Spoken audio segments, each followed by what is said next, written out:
ആദരണീയ അധ്യക്ഷൻ, വേദിയിലും സദസ്സിലും സന്നിഹിതരായ സ്നേഹനിധികളായ പ്രിയ കുടുംബാംഗങ്ങളെ ഏവർക്കും സാദര നമസ്കാരം. 4 പതിറ്റാണ്ട് മുമ്പ് സംഭൂജനായ ചിന്മയാനന്ദ സ്വാമികൾ ഒരു പബ്ലിക് വേദിയിൽ വെച്ച് സദസ്സിനോട് പറയുകയുണ്ടായി, ഹിന്ദുക്കളോട് പറയുകയുണ്ടായി, ഹിന്ദു വോട്ട് ബാങ്ക് ഉണ്ടാവണം. വാർഡ് മെമ്പർ മുതൽ പ്രധാനമന്ത്രി വരെ ആരായിരിക്കണമെന്ന് ഹിന്ദുക്കൾ തീരുമാനിക്കണം. അദ്ദേഹം വളരെ ഉജ്ജ്വലമായിട്ട് ഈ ആശയം പറഞ്ഞു. അതിനുശേഷം പത്രക്കാർ താഴേക്ക് ഇറങ്ങിയപ്പോൾ അദ്ദേഹത്തെ വളഞ്ഞു. ലോകാ സമസ്ത സുഖിനോ ഭവന്തു എന്നൊക്കെ പറയേണ്ട ഒരു സന്യാസി ഹിന്ദു വോട്ട് ബാങ്ക് എന്നൊക്കെ പറയുന്നത് വർഗീയതയല്ലേ? ഇത് RSSന്റെ പരിപാടിയല്ലേ? നിങ്ങൾ BJP-കാരനാണോ? ഇങ്ങനെ ധാരാളം ചോദ്യങ്ങൾ സ്വാമിജിയോടുണ്ടായി. സ്വാമിജി സ്വതസിദ്ധമായ ശൈലിയിൽ ഒന്ന് ചിരിച്ചു. എന്നിട്ട് ആ പത്രക്കാരനോട് പറഞ്ഞു, എന്റെ പൊന്നു മോനെ, ഈ ലോകാ സമസ്ത സുഖിനോ ഭവന്തു എന്നൊക്കെ പറയാൻ ഇവിടെ കുറച്ച് ആളുകൾ ബാക്കിയാവണ്ടേ? അതുകൊണ്ടാണ് ഹിന്ദുക്കൾക്ക് വോട്ട് ബാങ്ക് ഉണ്ടാകണം എന്ന് ഞാൻ പറഞ്ഞത്. നമ്മൾ ഹിന്ദുക്കൾക്ക് മാത്രമേ വസുദൈവ കുടുംബകം എന്ന കാഴ്ചപ്പാടുള്ളൂ. നമ്മൾ ഹിന്ദുക്കൾക്ക് മാത്രമേ സർവേ ഭവന്തു സുഖിന സർവേ സന്തു നിരാമയ സർവേ ഭദ്രാണി പശ്യന്തു മാ കശ്ചിത് ദുഃഖ ഭാഗ് ഭവേത് എന്ന് പ്രാർത്ഥിക്കുന്ന ലോകത്തിലെ ഏക ജനത നമ്മൾ ഹിന്ദുക്കളാണ്. മനുഷ്യനെ കാഫിറുകളെന്നും അടിമകളെന്നും പാപികളെന്നും വേർതിരിക്കാതെ കൃണ്ണന്തോ വിശ്വമാര്യം അമൃതസ്യ പുത്ര എന്ന് പറഞ്ഞ ഈ വിശ്വത്വ മുഴുവൻ അമൃതത്വത്തിന്റെ അരുമക്കിടാങ്ങളായ നിങ്ങൾ ശ്രേഷ്ഠമാക്കി തീർക്കൂ എന്ന് പറഞ്ഞതാണ് നമ്മുടെ സനാതനധർമ്മം, നമ്മുടെ ഹിന്ദു സംസ്കാരം. ആ സംസ്കാരത്തിന്റെ ഉജ്ജ്വലമായ ഒരു കൂട്ടായ്മയാണ് ഈ ഒരു പഞ്ചായത്ത് ഏകതാ സമ്മേളനത്തിലൂടെ രാഷ്ട്രീയ സ്വയം സേവക സംഘം, നമ്മുടെ സംഘത്തിന്റെ 100ാം വാർഷികം കഴിഞ്ഞു. 2025 സംഘത്തിന് 100 വയസ്സ് പൂർത്തിയായി. 101ാമത്തെ വയസ്സിലേക്ക് സംഘം പ്രവേശിച്ചു കൊണ്ടിരിക്കുന്ന ഈ വർത്തമാന കാലഘട്ടത്തിലാണ് കേരളത്തിലെ എല്ലാ പഞ്ചായത്തുകളിലും ഇങ്ങനെ ഹിന്ദു ഏകതാ സമ്മേളനങ്ങൾ നടന്നുകൊണ്ടിരിക്കുന്നത്. ഞാനിവിടെ വന്നപ്പോ നമ്മുടെ അമ്മമാരുടെ മെഗാ തിരുവാതിരയായിരുന്നു. എല്ലാവരും യൂണിഫോം ധരിച്ച് മനോഹരമായിട്ട് തിരുവാതിര നിറഞ്ഞാടി. പിന്നീട് കൈകൊട്ടി കളിയുണ്ടായിരുന്നു, ഭജൻസ് ഉണ്ടായിരുന്നു, ദേശഭക്തി ഗാനങ്ങൾ ഉണ്ടായിരുന്നു. എന്റെ പ്രിയപ്പെട്ട അമ്മമാർക്ക് എന്തുകൊണ്ടാണ് ഇങ്ങനെ പബ്ലിക് വേദിയിൽ ഒന്നിച്ചിരുന്നുകൊണ്ട് നിങ്ങൾക്ക് കൈകൊട്ടി കളിക്കുവാനും തിരുവാതിര കളിക്കുവാനും കഴിയുന്നത്? കാരണം ഒറ്റന്നേ ഉള്ളൂ, നിങ്ങൾ ഹിന്ദു സ്ത്രീകളായി എന്നൊരൊറ്റ കാരണം കൊണ്ട്. നിങ്ങൾക്ക് രാഷ്ട്രപതിയാകാം, നിങ്ങൾക്ക് പ്രധാനമന്ത്രിയാകാം, നിങ്ങൾക്ക് രാജ്യരക്ഷാ വകുപ്പ് മന്ത്രിയാകാം, നിങ്ങൾക്ക് MLA ആകാം, MP ആകാം, മന്ത്രിയാകാം, എന്തുമാകാം. എന്നാൽ അഖില ഹാദിയായപ്പോൾ ഹാദിയക്ക് MLA ആകാൻ കഴിയില്ല, MP ആകാൻ കഴിയില്ല, മന്ത്രിയാകാൻ കഴിയില്ല. കാരണം ഇന്ത്യൻ യൂണിയൻ മുസ്ലിം ലീഗിന്റെ ചരിത്രത്തിൽ ഇന്നേ വരെ ഒരു സ്ത്രീ MLA ആയിട്ടില്ല, MP ആയിട്ടില്ല, മന്ത്രി ആയിട്ടില്ല. നമ്മൾ ഹിന്ദുക്കൾ മഹാഭാഗ്യവാന്മാരാണ്. പക്ഷെ നമ്മൾ പലപ്പോഴും കസ്തൂരിമാനെ പോലെ ആയിപ്പോകുന്നു. കസ്തൂരിയുടെ അതിഹൃദ്യമായ സുഗന്ധം കസ്തൂരിമാന്റെ ശരീരത്തിൽ നിന്നും പുറപ്പെടുന്നു. പക്ഷെ മൂക്ക് മുകളിലേക്ക് ഉയർത്തിപ്പിടിച്ച് മാൻ ഓടിക്കൊണ്ടിരിക്കുന്നു. എവിടുന്നാണാവോ ഈ സുഗന്ധം എന്ന് തേടിയിട്ട്. നമ്മുടെ നാട്ടിലെ രാഷ്ട്രീയക്കാര് പറയാറുണ്ട്, ഇതൊരു മതേതര ഇന്ത്യ, എല്ലാ മതങ്ങൾക്കും ഇവിടെ തുല്യ അവകാശമുണ്ട്, ഹിന്ദു സംസ്കാരമൊക്കെ വളരെ നല്ലതാണ്. പക്ഷെ RSSകാർ ഈ സംസ്കാരത്തെ ഇല്ലാതാക്കുവാൻ പരിശ്രമിക്കുന്നു, വൈവിധ്യങ്ങളെ ഇല്ലാതാക്കുവാൻ സംഘപരിവാർ പരിശ്രമിക്കുന്നു. അതുകൊണ്ട് ഇതൊരു മതേതര രാജ്യമാണ് എന്നവർ ഉറക്കെ പറയുമ്പോൾ 1950 ജനുവരി 26-നാണ് ഇന്ത്യക്ക് ഒരു ഭരണഘടന ഉണ്ടായത്. ഭരണഘടന ഉണ്ടാക്കുവാൻ നേതൃത്വം നൽകിയ ഒരാളുണ്ട്, ഡോക്ടർ BR അംബേദ്കർ. അദ്ദേഹം ഇന്ത്യൻ ഭരണഘടനയിൽ മതേതരത്വം എന്ന വാക്ക് പറഞ്ഞിട്ടില്ല. 1975 42ാം ഭരണഘടനാ ഭേദഗതി പ്രകാരം ഇന്ദിരാഗാന്ധിയാണ് ഇന്ത്യൻ ഭരണഘടനയിൽ മതേതരത്വം എന്ന വാക്ക് കൂട്ടിച്ചേർത്തത്. എന്നാൽ ഹിന്ദുവിനൊരു മതേതരത്വമുണ്ട്. ആകാശാത് പതിതം തോയം യഥാഗച്ഛതി സാഗരം സർവദേവ നമസ്കാരം കേശവം പ്രതിഗച്ഛതി. ഇതാണ് നമ്മുടെ മതേതരത്വം. ആകാശാത് പതിതം തോയം യഥാഗച്ഛതി സാഗരം. വിണ്ണിൽ നിന്ന് മണ്ണിലേക്ക് പതിക്കുന്ന കോടാനുകോടി മഴത്തുള്ളികൾ എങ്ങനെ അരുവിയിലൂടെ നദിയിലൂടെ ഒഴുകി ഏകമാകുന്ന സാഗരത്തിൽ എത്തിച്ചേരുന്നുവോ സർവദേവ നമസ്കാരം. നിങ്ങൾ ഏത് ദൈവത്തെ വേണമെങ്കിലും തിരഞ്ഞെടുത്തോളൂ, നമസ്കരിച്ചോളൂ. കേശവം പ്രതിഗച്ഛതി, ഒടുവിലേകമാകുന്ന ഈശ്വരനിൽ വന്നു പതിക്കുമെന്ന് പറഞ്ഞതുകൊണ്ടാണ് നമുക്ക് ഒരുപാട് ദൈവങ്ങളുണ്ട്. കാളിയുണ്ട്, ഭദ്രകാളിയുണ്ട്, ചാത്തനുണ്ട്, കുട്ടിച്ചാത്തനുണ്ട്. ഞങ്ങളുടെ എല്ലാ നാട്ടിൽ കരിങ്കുട്ടിച്ചാത്തനുമുണ്ട്. ഗുരുവായൂരപ്പനുണ്ട്, ശബരിമലയ്യപ്പനുണ്ട്, ശ്രീധർമ്മശാസ്താവുണ്ട്, കാടാമ്പുഴ ഭഗവതിയുണ്ട്. വൈവിധ്യങ്ങളിൽ ഏകതയെ കണ്ടവരാണ് നമ്മൾ ഹിന്ദുക്കൾ. ഹിന്ദു എന്നാൽ ഒരു കാടാണ്, മതങ്ങൾ തോട്ടങ്ങളാണ്. തേയിലത്തോട്ടത്തിൽ തേയില മാത്രമേ കാണുള്ളൂ, കാപ്പിത്തോട്ടത്തിൽ കാപ്പി മാത്രമേ കാണുള്ളൂ. എന്നാൽ വനം എന്ന് പറയുന്നത് ചെറുതും വലുതുമായ മരങ്ങൾ, കിളികൾ, അരുവികൾ, ഷഡ്പദങ്ങൾ, ഇഴജന്തുക്കൾ, വളരെ മനോഹരമാണ് വനം. വനം കാണാൻ നിങ്ങളും ഞാനും പോകും. ആ വൈവിധ്യത്തിന്റെ പേരാണ് സനാതന ധർമ്മം. ആ വൈവിധ്യം ഒരു വനത്തോട് ഉപമിക്കാം. മാലിക് ദീനും കൂട്ടരും ഇസ്ലാം മതവുമായി ഭാരതത്തിൽ വരുമ്പോ കഷായത്തിലെടുക്കാൻ ഒരു മുസൽമാൻ ഈ മണ്ണിലില്ല. സെന്റ് തോമസും കൂട്ടരും ക്രിസ്തുമതമായി വന്നപ്പോൾ അവരെ സ്വീകരിച്ചവർക്ക് പള്ളി പണിതു കൊടുത്തത് നമ്മൾ ഹിന്ദുക്കളായിരുന്നു. ലോകം മുഴുവൻ ജൂതന്മാരെ വേട്ടയാടിക്കൊന്ന സമയത്ത് മുംബൈയിലും കൊൽക്കത്തയിലും കൊച്ചിയിലും അവർക്ക് മാതൃകാ കോളനികൾ പണിതു കൊടുത്തവരാണ് നമ്മൾ ഹിന്ദുക്കൾ. കഴിഞ്ഞ 6 പതിറ്റാണ്ട് ഹിന്ദുവിനിട്ട് പണി തന്നുകൊണ്ടേയിരിക്കുന്ന കമ്മ്യൂണിസ്റ്റുകാരനെ 1957 EMSന്റെ രൂപത്തിൽ അധികാരത്തിൽ കൊണ്ടുവന്ന ഒരു വിഡിത്തവും കൂടി ചെയ്തവരാണ് നമ്മൾ ഹിന്ദുക്കൾ. എല്ലാവരെയും സ്വീകരിക്കുവാൻ കഴിയുന്നവർ, എല്ലാത്തിലും ഈശ്വരനെ കാണുവാൻ കഴിയുന്നവർ. ഈശാവസ്യമിതം സർവം യത്കിഞ്ച ജഗത്യാം ജഗത്. ഈശ്വരൻ എവിടെയെല്ലാം ഉണ്ട്. പഴുതാരയിലും പാമ്പിലും കീരിയിലും ചൊറിപ്പുഴുവിലും കുയ്യാനയിലും തത്വമസി, നിന്നിലും അഹം ബ്രഹ്മാസ്മി, അത് ഞാനുമാണ്.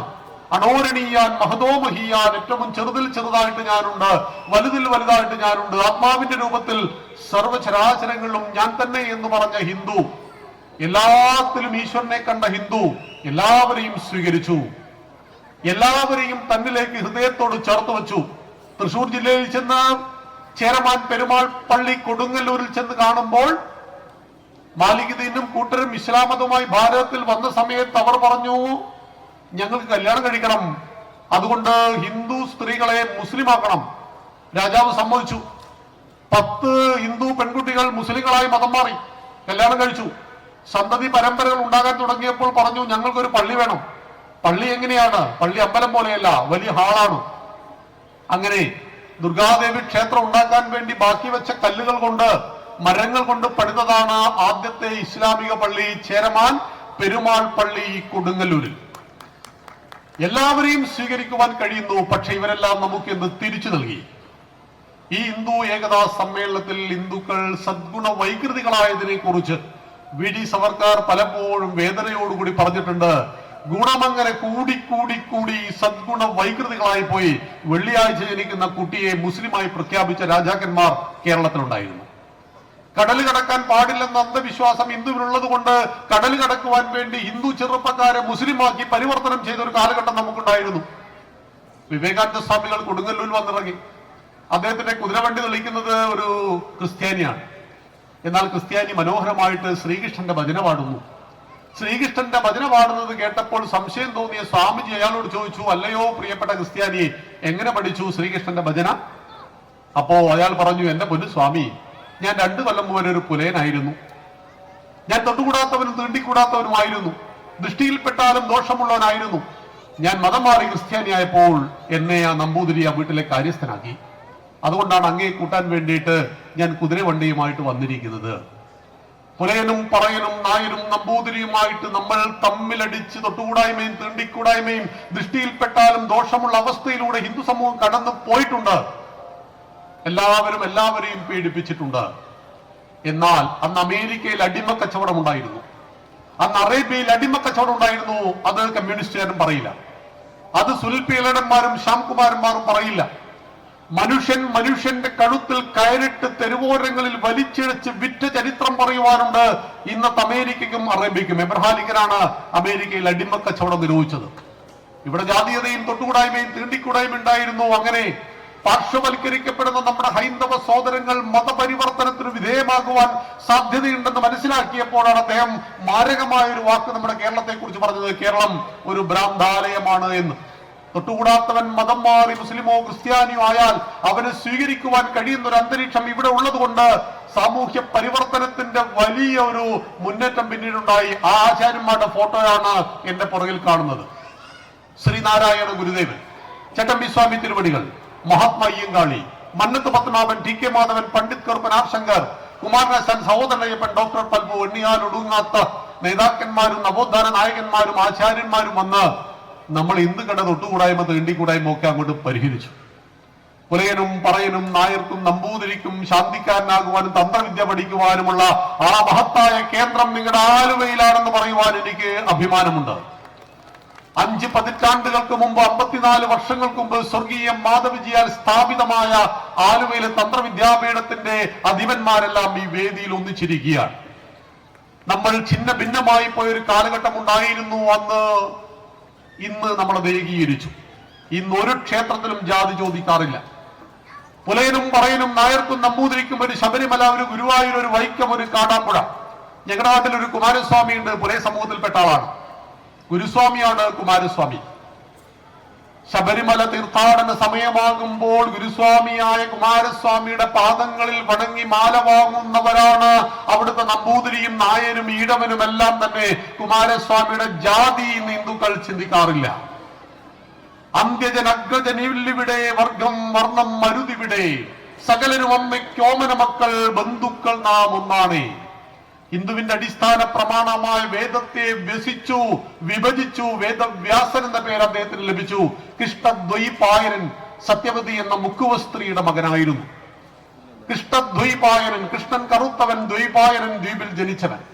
പരാശര മഹർഷിക്ക് സത്യവതി എന്ന മുക്കുവസ്ത്രീയിൽ ഉണ്ടായ മകന് വേദത്തെ 4ആയി പകുത്തുവാൻ കഴിയുന്ന ഈ നാട്ടിൽ രക്ഷാകരൻ എന്ന് പറയുന്ന കാട്ടാളൻ ആദിവാസി സഹോദരന് വാൽമീകിയാകുവാനും രാമനെ കുറിച്ച് 24,000 ശ്ലോകങ്ങളിൽ 7 കാണ്ഡങ്ങളിൽ ആദി കാവ്യം രചിക്കുവാനും കഴിയുന്ന നാട്ടിൽ എവിടെയായിരുന്നു ജാതീയതയും തൊട്ടുകൂടായ്മയും തീണ്ടിക്കൂടായ്മയും ഉണ്ടായിരുന്നു? ഒരു 1000 വർഷത്തെ 500 വർഷത്തിനിടയിൽ ഇതൊക്കെ വന്നിരുന്നു. ഹിന്ദുക്കളായിട്ട് ഇത് പരിഹരിച്ചു. അങ്ങനെ പരിഹരിക്കുവാൻ നിമിത്തമായി തീർന്നൊരു മഹാപ്രസ്ഥാനത്തിന് 100ാമത് വാർഷികമാണ് നമ്മൾ ഇന്നിവിടെ ആചരിച്ചു കൊണ്ടിരിക്കുന്നത്. 1925 നാഗപ്പൂരിൽ നമ്മുടെ രാഷ്ട്രീയ സ്വയം സേവക സംഘം പരംപൂജനീയ ഡോക്ടർ ജി തുടങ്ങുമ്പോൾ നമസ്തേ സദാവത്സലേ മാതൃഭൂമി എന്നൊരു മുദ്രാവാക്യമാണ് അദ്ദേഹം മുന്നോട്ട് വെച്ചത്. എപ്പോഴും നമസ്കാരം. വാത്സല്യവതിയായ എന്റെ മാതൃഭൂമിക്ക്, ഈ മണ്ണെന്റെ അമ്മയാണ്, എന്റെ അമ്മയ്ക്ക് സദാ നമസ്കാരം. അമ്മ എന്ന സങ്കല്പം, ജീവനില്ലാത്ത മണ്ണിനെ അമ്മയായി കണ്ടുകരുതി ആരാധിക്കുന്ന വിഡ്ഢികളാണ് നിങ്ങൾ ഹിന്ദുക്കൾ എന്ന് പറഞ്ഞപ്പോൾ എല്ലാത്തിനെയും നന്ദിയോടുകൂടി കണ്ട, സംരക്ഷിക്കേണ്ട സകലത്തിനെയും അമ്മയായി കണ്ടവരാണ് നമ്മൾ ഹിന്ദുക്കൾ. വെള്ളം കിട്ടാത്തൊരു ലോകത്തെ കുറിച്ച് ചിന്തിക്കുവാൻ സാധ്യമല്ലാത്തത് കൊണ്ട് വെള്ളം കിട്ടുന്ന സകല സ്രോതസ്സുകളെയും ഹിന്ദുക്കൾ അമ്മയായി കണ്ടു. കടലിനെ കടലമ്മ എന്ന് വിളിച്ചു, ഗംഗയെ ഗംഗാമാതാവ് എന്ന് വിളിച്ചു. നാം ജനിച്ചതും ജീവിക്കുന്നതും മരിച്ചാൽ ചേരുന്നതും ഈ മണ്ണിലായതുകൊണ്ട് ഈ മണ്ണിനെ മഞ്ഞും മലയും മരുഭൂമി നിറഞ്ഞ വെറുമൊരു കരയായി ഭാരതം കണ്ടില്ല. മാതാഭൂമി പുത്രോഹം പൃഥിവ്യ, ഈ മണ്ണിന്റെ അമ്മയാണ് ഞാൻ, ഈ മണ്ണിന്റെ മകനാണെന്ന് ഭാരതം നമ്മെ പഠിപ്പിച്ചു. അമ്മയുടെ മുലപ്പാലിനൊപ്പം നാം കുടിച്ചു വളർന്ന പാല് പശുവിൻ്റെതായതുകൊണ്ട് ആ സാധുമൃഗത്തിന് ഭാരതം അമ്മയുടെ സ്ഥാനം നൽകി. ഗോക്കളെ പരിപാലിക്കുവാൻ വേണ്ടി മഹാവിഷ്ണു 9ാമത്തെ അവതാരം പൂണ്ട ഗോപാലന്റെ നാട്ടിൽ കാർഷികതയുടെ പര്യായമായ ഗോമാതാവിനെ പാലും മോരും തൈരും നെയ്യും വെണ്ണയുമായിട്ട് എന്നെ ദിവസവും നിങ്ങളെയും എന്നെയും ദിവസവും മൂട്ടുന്ന ആ സാധുമൃഗത്തെ നന്ദി സൂചകമായിട്ട് അമ്മയായി കണ്ടപ്പോൾ ആ അമ്മയെ അറത്ത് കറിവെച്ച് ബീഫ് വെച്ച് നടത്തുന്ന നാടായിട്ട് നമ്മുടെ കേരളം മാറിയിട്ടുണ്ട്. ഇന്നലകളിൽ നഷ്ടപ്പെട്ടു പോയ ഹിന്ദുവിന്റെ ധാർമ്മിക അവബോധത്തെ തിരിച്ചു പിടിക്കുവാനുള്ളത് കൂടിയാണ് ഈ ഏകതാ സമ്മേളനം. നല്ലൊരു കാലഘട്ടത്തിലൂടെ നാം സഞ്ചരിച്ചു കൊണ്ടിരിക്കുന്നു. നമസ്തേ സദാവത്സലേ മാതൃഭൂമേ, ഈ മണ്ണിന്റെ അമ്മയാണ്, എന്റെ അമ്മയ്ക്ക് സദാ നമസ്കാരം. ഈ മണ്ണിന് വേണ്ടി ഞാൻ ജീവിക്കുന്നു. ത്വയാ ഹിന്ദു ഭൂമേ സുഖം വർദ്ധിതോഹം, അല്ലയോ ഹിന്ദു ഭൂമേ, നീ ഞങ്ങളെ സുഖമായി വളർത്തി. നമ്മളെ പോലെ സുഖമുള്ള ഒരു ജനത ഇവിടെ എവിടെയുണ്ട് ആകാശത്തിന് കീഴിൽ? എന്റെ അമ്മ പെങ്ങന്മാർക്ക് ആണിനൊപ്പം പെണ്ണിനൊപ്പം ഇങ്ങനെ ഒന്നിച്ചിരിക്കാം, എല്ലാവർക്കും ഒരു കുഴപ്പമില്ല. ഞാനൊരു ഇസ്ലാമിക പ്രബോധകനായിട്ടാണ് ഇവിടെ വന്നതെങ്കിൽ എന്റെ അമ്മ പെങ്ങന്മാർ എനിക്ക് കാണാൻ പറ്റുമോ? ഇവിടെ ഒരു മറ കെട്ടിയിട്ടുണ്ടാവും. നിങ്ങൾക്ക് എന്നെയും കാണാൻ പറ്റില്ല, എനിക്ക് നിങ്ങളെയും കാണാൻ പറ്റില്ല. നിങ്ങൾ ഹിന്ദുവിൽ നാളെ സ്വാതന്ത്ര്യം പോരാ എന്ന് പറഞ്ഞ് മതം മാറിയാൽ നിങ്ങൾക്ക് നിങ്ങളുടെ കണ്ണ് മാത്രമേ പുറത്തു കാണിക്കാൻ കഴിയുള്ളൂ. കാരണം നിങ്ങൾ മതത്തിന്റെ തടവറയിലായി പോകും. ഈശ്വര വിശ്വാസിയായ വാൽമീകിയെ ഹിന്ദുക്കൾ വിളിച്ചു വാൽമീകി മഹർഷി എന്നും, ആയുർവേദം എന്ന ശാസ്ത്രഗ്രന്ഥം എഴുതിയ ചരകനെ ഹിന്ദുക്കൾ വിളിച്ചു ചരക മഹർഷി എന്നും. കാമശാസ്ത്രമെഴുതിയ വാത്സ്യാനെയും മഹർഷി എന്ന് വിളിച്ച ഹിന്ദു നിരീശ്വരവാദിയായ ചാർവാകനെയും വിളിച്ചത് മഹർഷി എന്നായിരുന്നു. അതുകൊണ്ട് യുക്തിവാദത്തിന് ഡെഫിനിഷൻ കൊടുത്തത് വാൽമീകി മഹർഷിയാണ്. യുക്തിയുക്തം ഉപാദേയം വചനം ബാലകാദപി അന്യതൃണമിവ ത്യാജ്യം അപ്യുക്തം പത്മജന്മന. യുക്തിയുക്തമായത് പിഞ്ചുകുട്ടി പറഞ്ഞാൽ പോലും സ്വീകരിക്കൂ, യുക്തിരഹിതമായത് സാക്ഷാൽ ബ്രഹ്മാവ് എന്ന് പറഞ്ഞാൽ പോലും പുല്ലുപോലെ വലിച്ചെറിയൂ എന്ന് പറഞ്ഞതാണ് നമ്മുടെ യുക്തിബോധത്തിന്റെ അളവുകോലെന്നറിയണം. ഇതം ഗീതാശാസ്ത്രം സമസ്ത വേദാർത്ഥ സാരസംഗ്രഹഭൂതം. സകല വേദങ്ങളുടെയും സാരസംഗ്രഹമാണ് 18 അധ്യായം 700 ശ്ലോകങ്ങളുള്ള ശ്രീമദ് ഭഗവത്ഗീത. ആ ഭഗവത്ഗീതയിൽ 18-ാമത്തെ അധ്യായമായ മോക്ഷസന്യാസ യോഗത്തിൽ 63-ാമത്തെ ശ്ലോകം ഹിന്ദുക്കളായ നമുക്ക് ഭഗവാൻ ശ്രീകൃഷ്ണൻ നൽകുന്ന സ്വാതന്ത്ര്യത്തിന്റെ പരമമായൊരു തലമാണ്.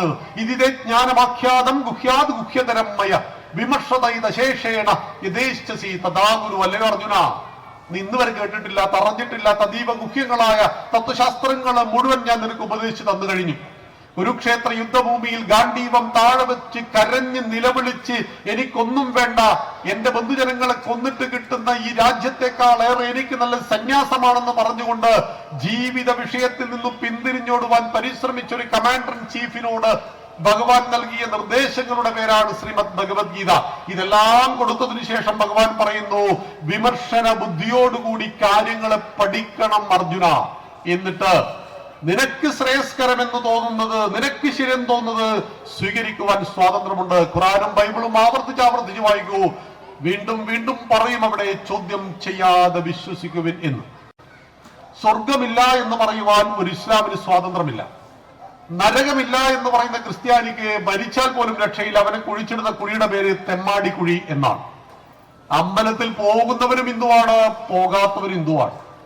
ഇന്നലകളിൽ നമ്മുടെ നാട്ടിലെ കമ്മ്യൂണിസ്റ്റുകാരെ വിളിച്ചു കൊടുത്തൊരു മുദ്രാവാക്യം ഉണ്ടായിരുന്നു, അമ്പലം എന്ന് ചുമരല്ലേ വിഗ്രഹം എന്നത് കാലല്ലേ. ഇന്നവർ അമ്പല കമ്മിറ്റിയുടെ പ്രസിഡന്റാകാൻ ഓടി നടക്കുന്നുണ്ടല്ലോ. ശബരിമലയെ തകർക്കുവാൻ വേണ്ടി ഒരുപാട് പരിശ്രമം നടത്തിയവർ ഇന്നലകളിൽ അയ്യപ്പ സംഗമം നടത്തിയിട്ട് ഇൻകുലാബ് സിന്ദാബാദിന് പകരം സ്വാമിയെ ശരണമയ്യപ്പ എന്ന് വിളിക്കാൻ തുടങ്ങിയത് നല്ലതല്ലേ? ഭൂമിയുടെ ആകർഷണ വലയത്തിൽ നിന്നും ഒഴിഞ്ഞു നിൽക്കുവാൻ വസ്തുക്കൾക്ക് സാധ്യമല്ല എന്നതുപോലെ ഹിന്ദുധർമ്മത്തിന്റെ ആകർഷണ വലയത്തിൽ ഒഴിഞ്ഞു നിൽക്കുവാൻ ഒരു കമ്മ്യൂണിസ്റ്റിനും സാധ്യമല്ല. അത് അവരെ പിടിച്ചു വലിച്ചുകൊണ്ടേയിരിക്കും. അതാണ് നമ്മുടെ സനാതന ധർമ്മത്തിന്റെ സവിശേഷത. ത്വയാ ഹിന്ദു ഭൂമേ സുഖം വർദ്ധിതു അഹം. അല്ലയോ ഹിന്ദു ഭൂമേ, നീ ഞങ്ങളെ സുഖമായി വളർത്തി. മഹാമംഗലേ പുണ്യഭൂമേ തുതർത്തേ.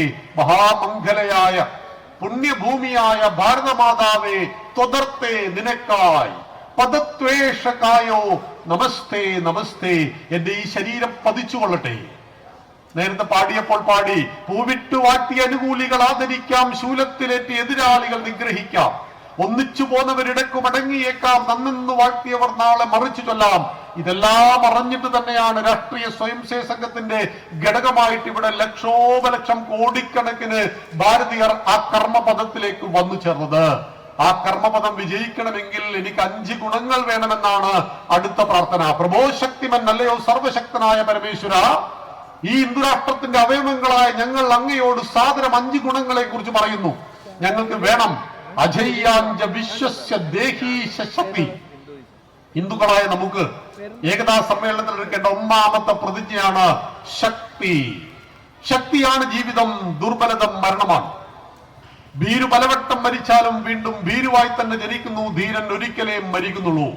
പണ്ടൊരാൾ ദേവിയെ തപസ് ചെയ്തു, ദേവി പ്രത്യക്ഷപ്പെട്ടു. ദേവി ചോദിച്ചു, ഞാൻ നിനക്ക് വരമൊക്കെ തരാം, പക്ഷെ ഒരു മൃഗത്തെ ബലിയായിട്ട് വേണം. ഇയാൾ ചോദിക്കുകയാണ്, അശ്വം കുതിരയെ തരട്ടെ, നൈവ വേണ്ട. ഗജം ആനയെ തരട്ടെ, വേണ്ട.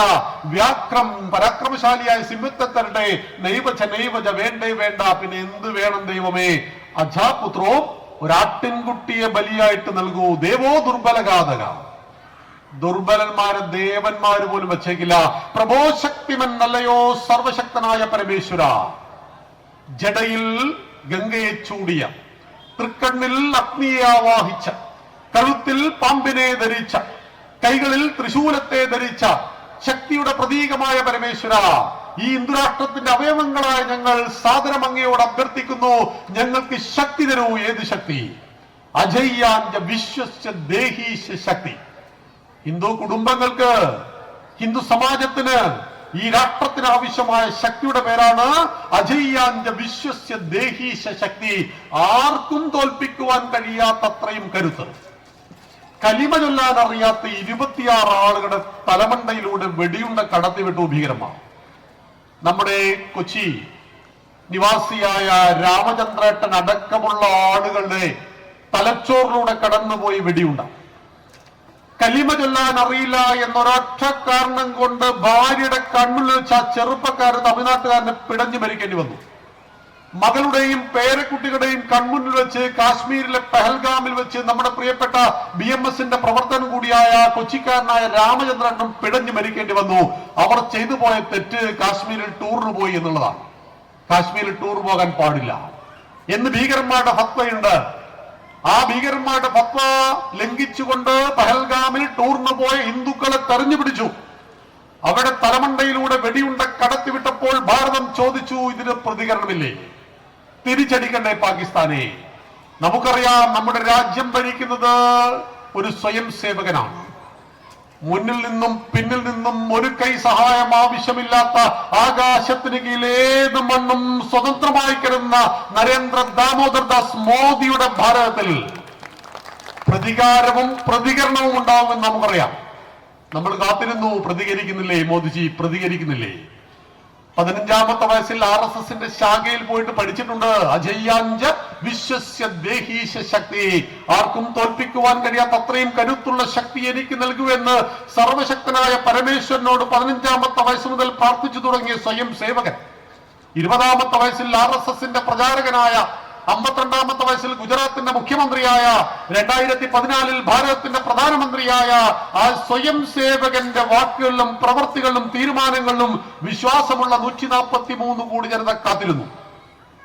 26 നിരപരാധികളുടെ മരണത്തിന് പ്രതികാരം കൊടുക്കുവാൻ കഴിയുന്ന ശേഷിയുള്ള ഭാരതം എന്തുകൊണ്ട് പ്രതികരിക്കുന്നില്ലെന്ന് പറഞ്ഞ് നമ്മളങ്ങനെ ചിന്തിക്കാൻ തുടങ്ങിയപ്പോൾ 15-ാം നാൾ പഹൽഗാമിലെ ഭീകരാക്രമണം കഴിഞ്ഞ് 15-ാമത്തെ നാൾ ഭീകരന്മാരുടെ 9 കേന്ദ്രങ്ങളിലേക്ക് ഭാരതത്തിന്റെ ബോംബ് വർഷമുണ്ടായി.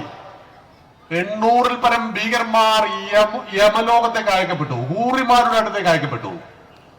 26 ഭാരതീയരുടെ ജീവന് പകരം 100 കണക്കിന് ഭീകരന്മാരുടെ തലമണ്ടയിലേക്ക് ബോംബ് വർഷം നടത്തി. ഭാരതം പറഞ്ഞു, അജയ്യാഞ്ച വിശ്വസ്യ ദേഹീശ ശക്തി. എനിക്ക് കരുത്തു നൽകൂ ഭഗവാനെ, ആർക്കും തോൽപ്പിക്കുവാൻ കഴിയാത്ത അത്രയും കരുത്തുള്ള ശക്തി. അപ്പോഴാണ് ചൈന കൊടുത്ത പാകിസ്ഥാന്റെ ചില ഡ്യൂപ്ലിക്കേറ്റ് സാധനങ്ങൾ ഇങ്ങോട്ട് വന്നത്. ഡ്രോണുകളിൽ കെട്ടിത്തൂക്കി ചില ബോംബുകളൊക്കെ വന്നപ്പോ 11 ബ്രഹ്മോസ് മിസൈൽ ഭാരതം അങ്ങോട്ട് അയച്ചു. കൃത്യത എന്നതാണ് ബ്രഹ്മോസ് മിസൈലിന്റെ പ്രത്യേകത. 34 കോടി രൂപയാണ് ഒരു ബ്രഹ്മോസ് മിസൈലിന്റെ വില. എന്ന് വെച്ചാൽ ഒരു 1000 കോടി രൂപയ്ക്കടുത്ത് നമ്മൾ ചുമ്മാ പൊടിച്ചു കളഞ്ഞ ഓപ്പറേഷൻ സിന്ദൂർ 88 മണിക്കൂർ കൊണ്ട് പാകിസ്ഥാനെ വരച്ച വരയിൽ നിർത്തുവാൻ നമുക്ക് കഴിഞ്ഞുവെങ്കിൽ 100 കൊല്ലം മുമ്പ് RSS പദ്ധതിയിട്ട അജയ്യാഞ്ച വിശ്വസ്യ ദേഹീശ ശക്തിയാണ് അതിന്റെ കാരണമെന്ന് നമ്മൾ അറിയണം. ആർക്കും തോൽപ്പിക്കുവാൻ കഴിയാത്ത കരുത്ത് ഇന്ന് ഭാരതത്തെ ലോകം അസൂയയോടുകൂടി നോക്കുന്നു. ട്രംപ് പറഞ്ഞിരിക്കുന്നു, തീരുവ ഇതാ കുറച്ചുകൊണ്ടിരിക്കുന്നു, എത്ര തീരുവ വേണം നിങ്ങൾ പറഞ്ഞോളൂ.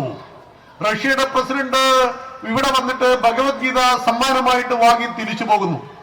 28 ലോകരാജ്യങ്ങൾ, 8 ഇസ്ലാമിക രാജ്യങ്ങളടക്കം അവരുടെ പരമോന്നത ബഹുമതി നൽകി ഒരു സ്വയം സേവകനായ പ്രധാനമന്ത്രിയെ നിരന്തരം ആദരിച്ചു കൊണ്ടിരിക്കുന്നുവെങ്കിൽ ഇത് നമ്മുടെ കാലമാണ്, ഇത് ഭാരതത്തിന്റെ നൂറ്റാണ്ടാണ്, ഇത് ഹിന്ദുവിന്റെ നൂറ്റാണ്ടാണെന്ന് അഭിമാനത്തോടുകൂടി പറയുവാൻ നമുക്ക് കഴിയണം. അതുകൊണ്ട് സർവശക്തനായ പരമേശ്വര ഞങ്ങൾക്ക് നൽകൂ അജയ്യാഞ്ച വിശ്വസ്യ ദേഹീശ ശക്തി.